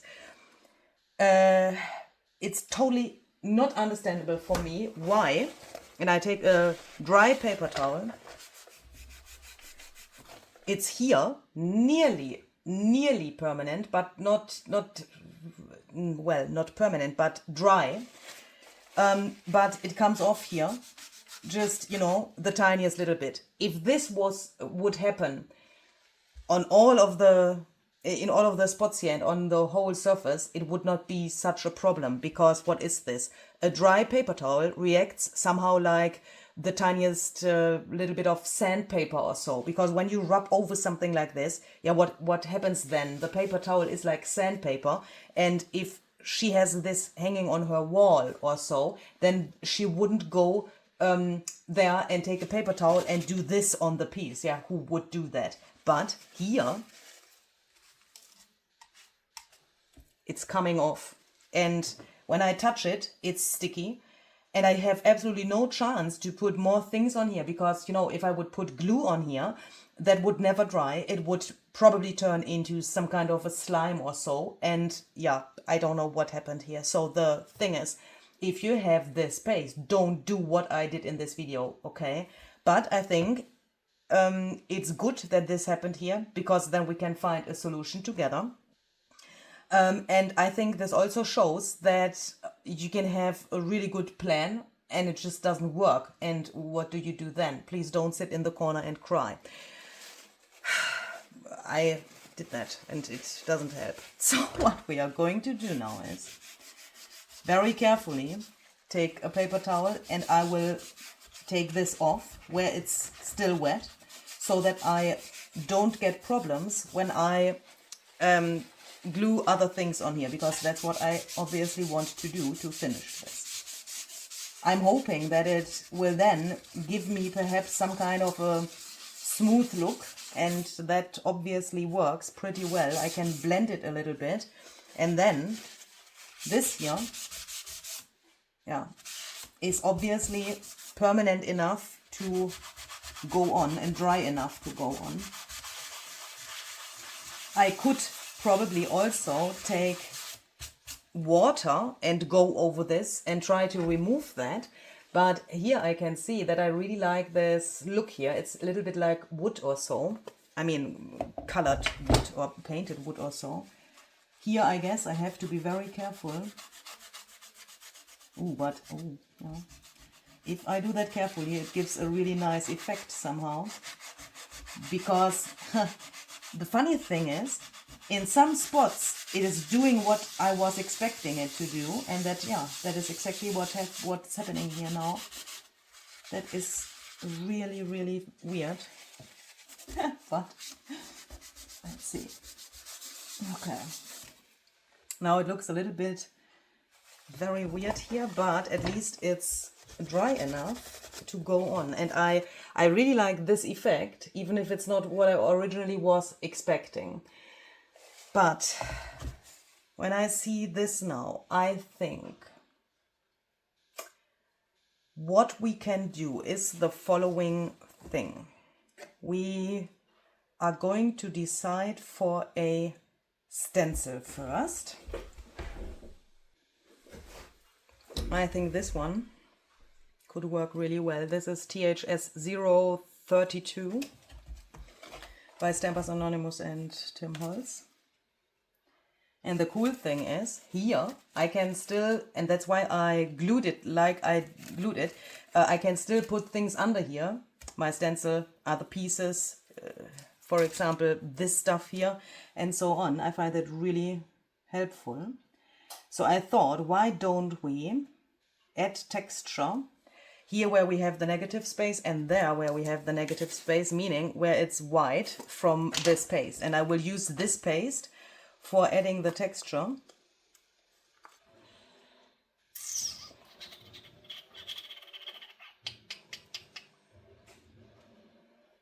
Let's see, we can perhaps just do it like this, and then we know that we can also blend this to the background. Let's use that trick. Let's just put it through here, even if I can't imagine so well where I exactly want this and how big this pattern shall be, but I can do it like this and then just blend the pattern into the background by smearing it around. Or smearing it around is perhaps not the right expression for that, but I will show you what I mean. So now it's here like so, and it has obviously really straight edges, but what if we now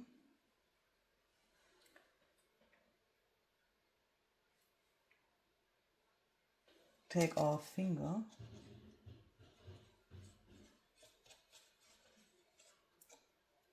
like this,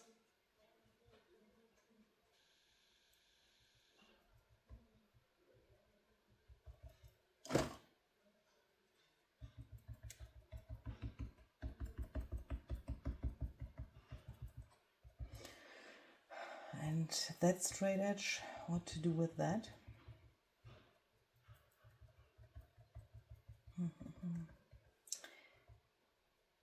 Because I want that it blends into the background somehow, so that it's just, you know, a little bit of the texture but and this pattern, but not too much.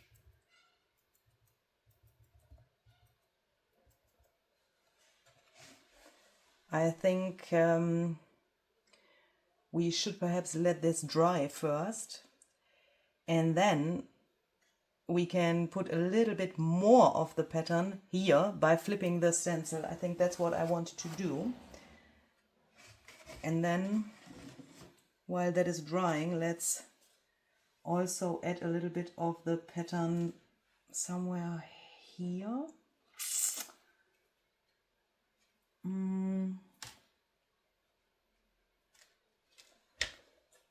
And I will also go a little bit over this green area because I want to do something else in a second, and that will then cover a little bit of the, or a lot of the green up, I guess.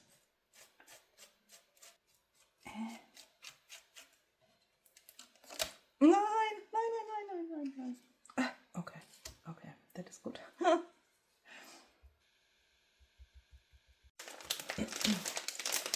And then I found these little guys in my stash. What are they doing? Oh my goodness. These have their own life. Look, my goodness. What's going on here? So I want to this is perhaps more than I will need, but that doesn't matter. It's better we have to feel too much than not enough. So I'm going to take Mermaid alcohol ink.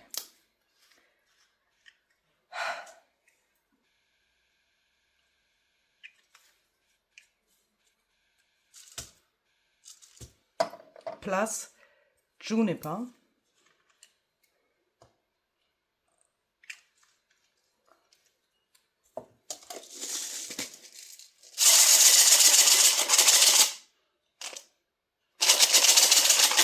Hoping to get a color which is like peacock feathers. What are these beads doing? Oh my goodness. Is that the next problem?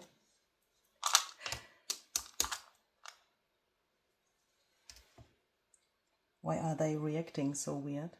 Was that too much alcohol ink? Does this match now? Let's add a little bit of latte. Oh, if I can open this. Oh, that's probably not enough. I don't want it to be too mermaid-ish. Yeah.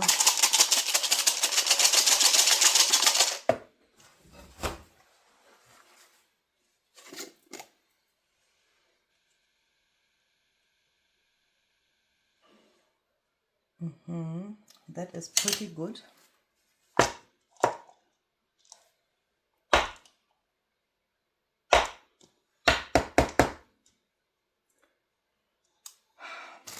These are really cheap beads. I am so, oh my goodness, hopefully this will dry. Is this really, it can't be true. Do you know what's happening here? The coating of these is coming off.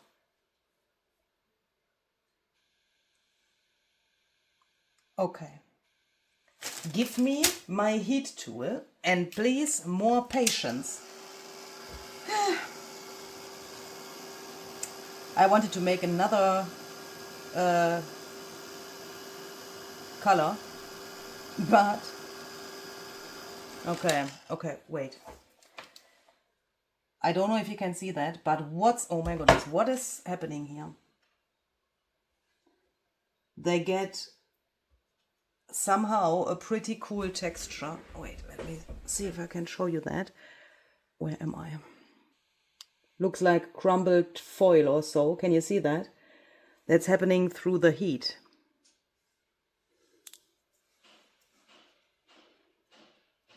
And yes, they dry. Okay. Okay, let's try to use that as a feature, because I'm assuming when I dry these on here, they will somehow stick together. But that's good, because that is exactly what I want here. I will put more of these in here. Then I'm going to take espresso. Unfortunately, I don't have a brown from the alcohol inks, which is like gather twigs, but I think this could work if we used some latte here as well to mix that a little bit.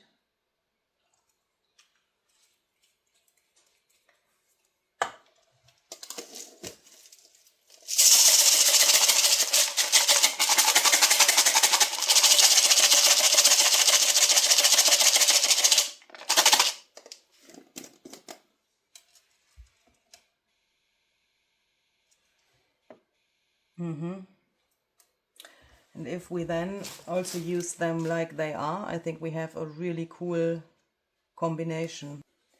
With this information that they are sticking together and that we get this textured effect. Let's take some glossy accents, because that is what I would normally use to glue things like this on a project like this.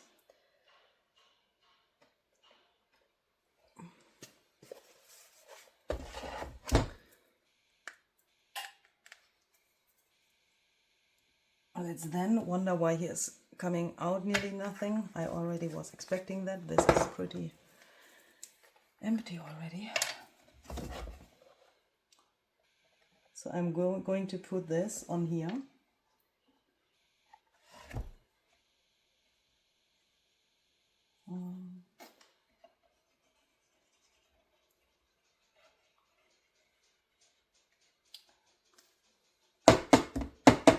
Somehow like this.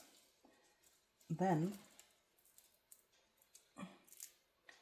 I want to take these, and this is not pretty hard because they are still obviously a little bit sticky.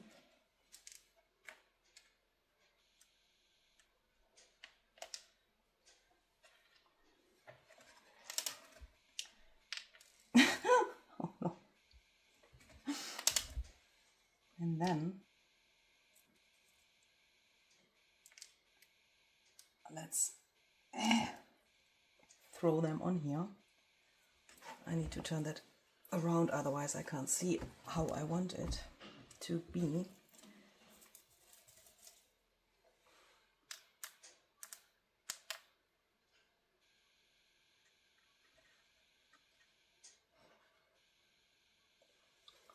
Let's then also take some of these.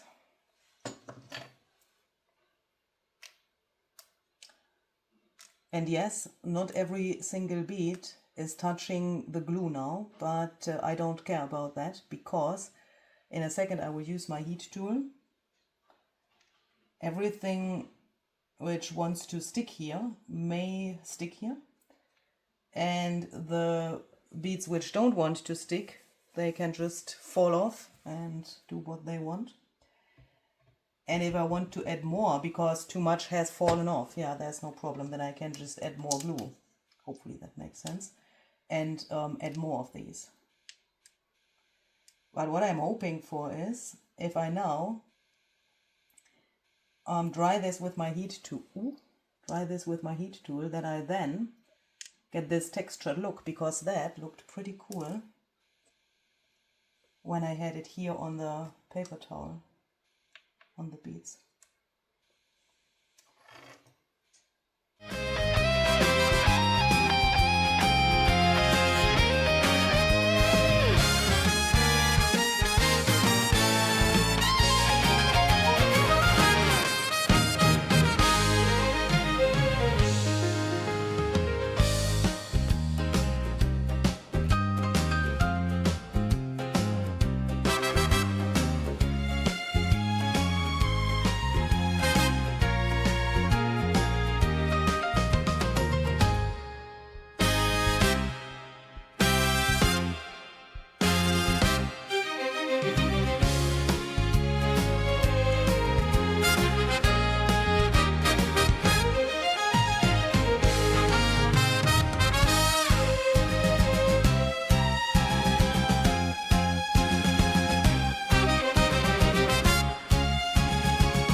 Okay, so it's an hour of Daniel Evans love songs and a nap later. I have made a new junk journal medicine. This looks really weird, doesn't it? Let's put this to the test. I want to address these are already loose here because I haven't used them, but let's see. One.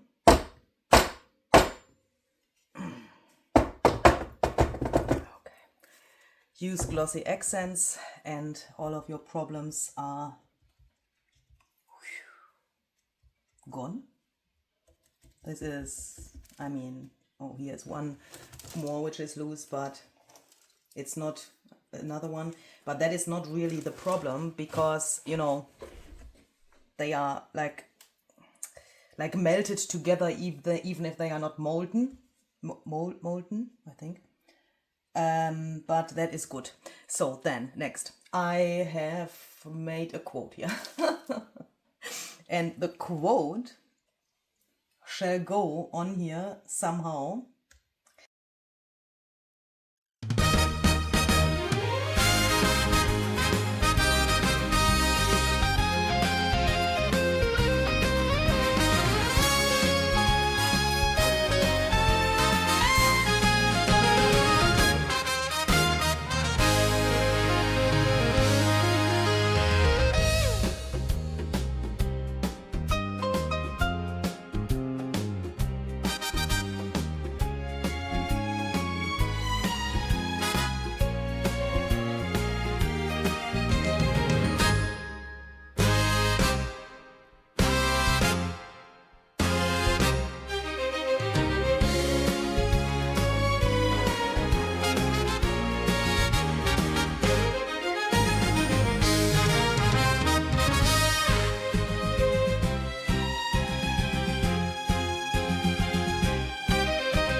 So then, next if I can get this off here, I want to take some texture paste transparent matte because I don't have collage medium. It's empty. And bring that on here to make the butterfly matte because, you know, I like that better. Especially when something like this is hanging on a wall. I mean, I don't know what Lisa will do with this thing, but if she wants to hang it to a wall, then I think it's nicer when this is matte. So when the light comes to it in an angle so that it doesn't look so glossy and weird.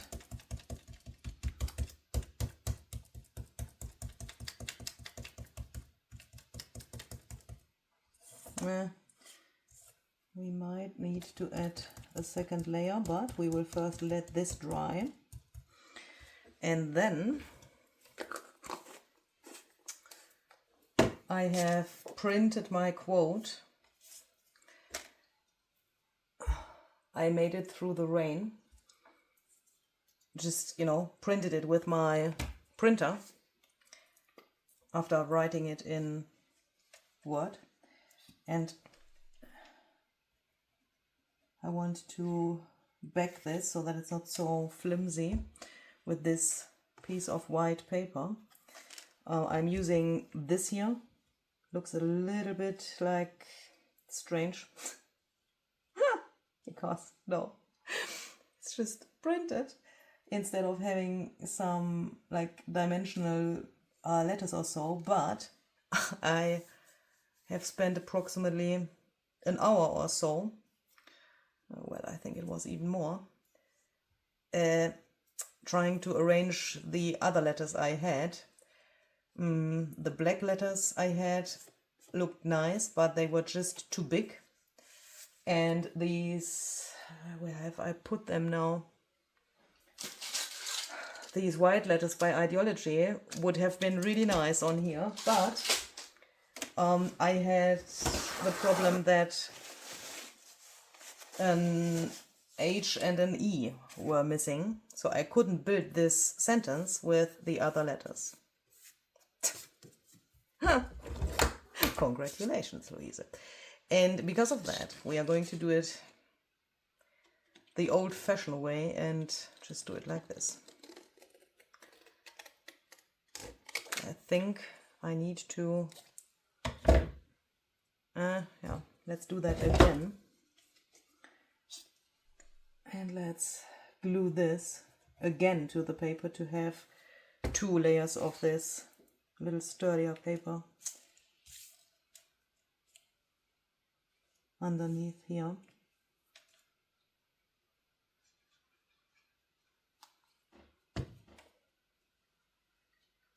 And then I want to take some of these fake plants here. These are plastic, but I find these pretty interesting. And I thought we could perhaps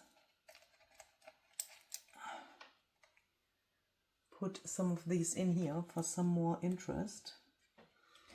But I'm wondering, we also talked about some round elements approximately 5,000 hours ago.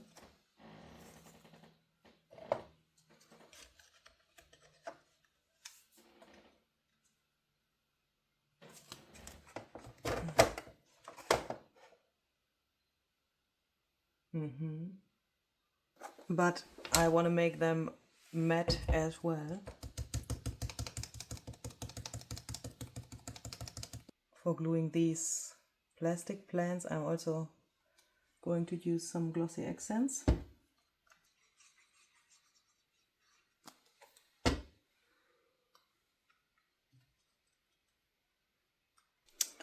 And I will also add some real moss, either in some real moss. Is here fake moss? Well, this looks a little bit like moss, these little plants. Either in this color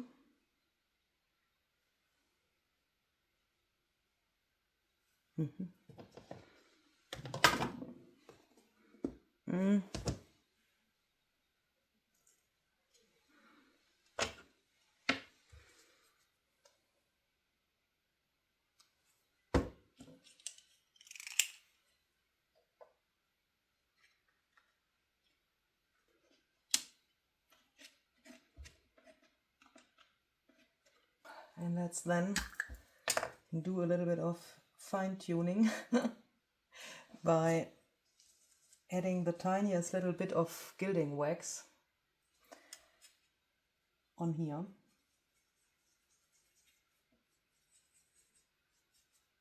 So that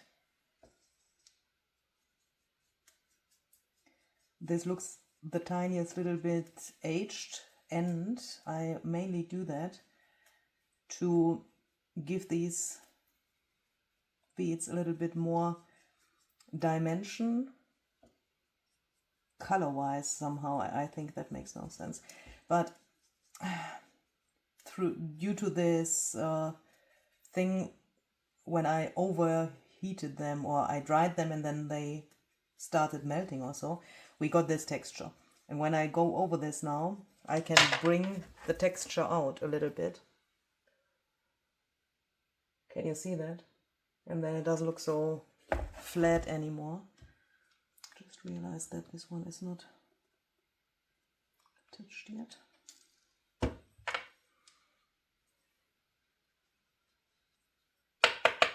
Speaking about dimension,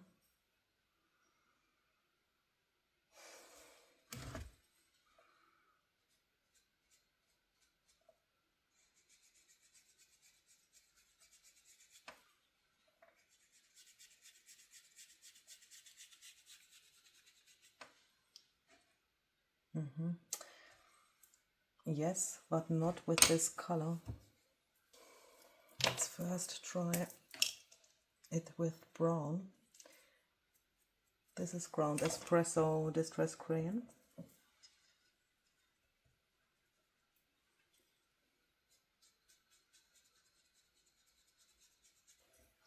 Now I'm forced to first take this and then the crayon because it's mixing with the gilding wax. Nice.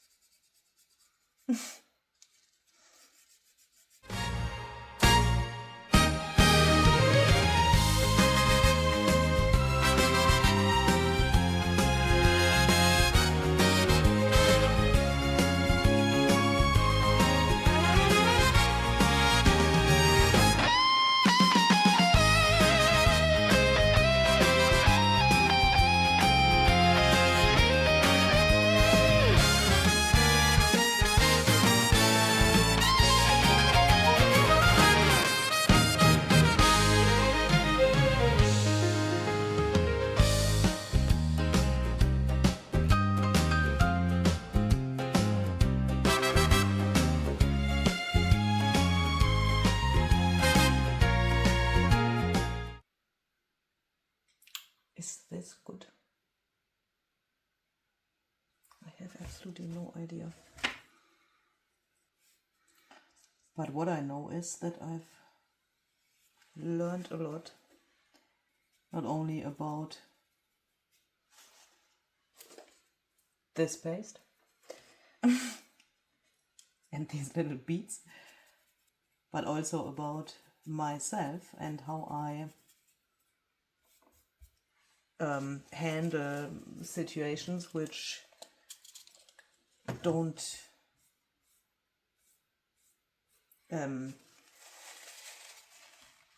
are like I was expecting. Can't even speak.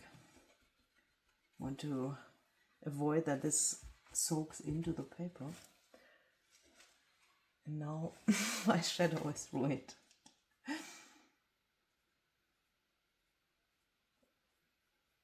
And even if this was very different to what I normally do, and especially how this video is edited, I'm hoping that you enjoyed it and that you perhaps could find some inspiration with this. And even if not, I'm hoping that, I mean, if you could not find any inspiration, then I'm hoping that you enjoyed this little chat we had. Even if I feel really weird saying that because I'm talking to myself here. Yeah. Staring at my screen, which mirrors this. I think we need some white splatters. And then this is perhaps finished. Let's see. Perhaps I will come back tomorrow morning, look at it again, and then I will decide that it's not finished.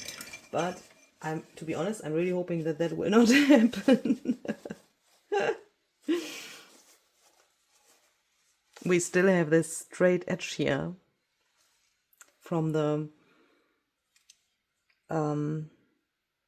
stenciled pattern, but I'm just realizing I also have the hole under here from the tag, and I have this brown thing somewhere over there, which is meant to put it on there, and I think I will later off camera do that and just add this thing there after making the hole, and then this doesn't look so strange anymore, hopefully.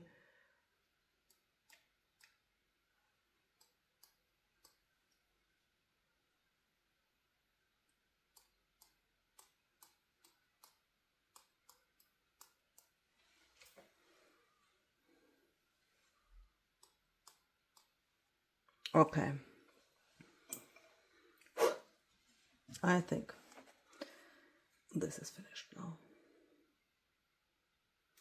I will let this dry completely, and then you can also find some detailed pictures on today's Vaultober post. The link to the Vaultober calendar is down below in the description box. There you can also find the other projects of Vaultober 2025. You can also find all of the freebies there from the single days. And you can also find some discount codes for my shop. Those are valid until the end of November 2025. So if you want to grab some of the discounts I provided there, then, you know, hop over to my website. The link is down below in the description box. And I'm really hoping that we will see the next time, hopefully with not so many problems like today. Bye.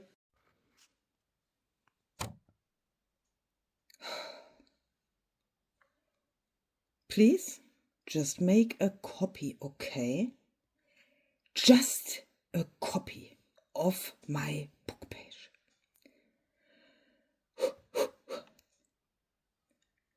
300%. Okay. Copy. You can't find paper. Yeah, well, it is paper. In here. In this tray. What is this? This isn't air. It's paper. Could you please just take this sheet and please just make a copy of my book page? No paper.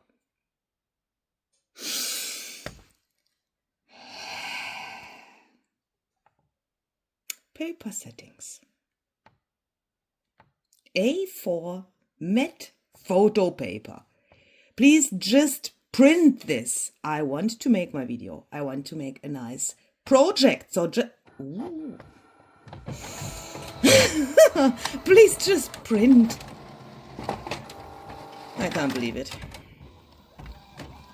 If it's now the wrong portion of my book page, I think I need to open the window and throw you out. Why does this take so long? I mean, come on. Who has time for something like this?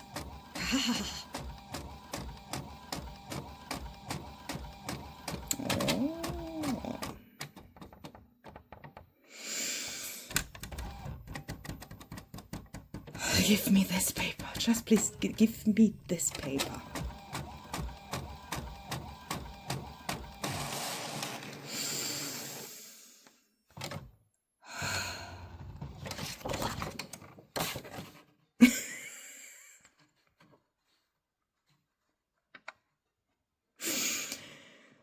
Is it really the wrong portion now? Yes, it is the wrong portion. Ah! I want to make a video. I just want to make a nice video with a nice project. Help, please. Then someone send help.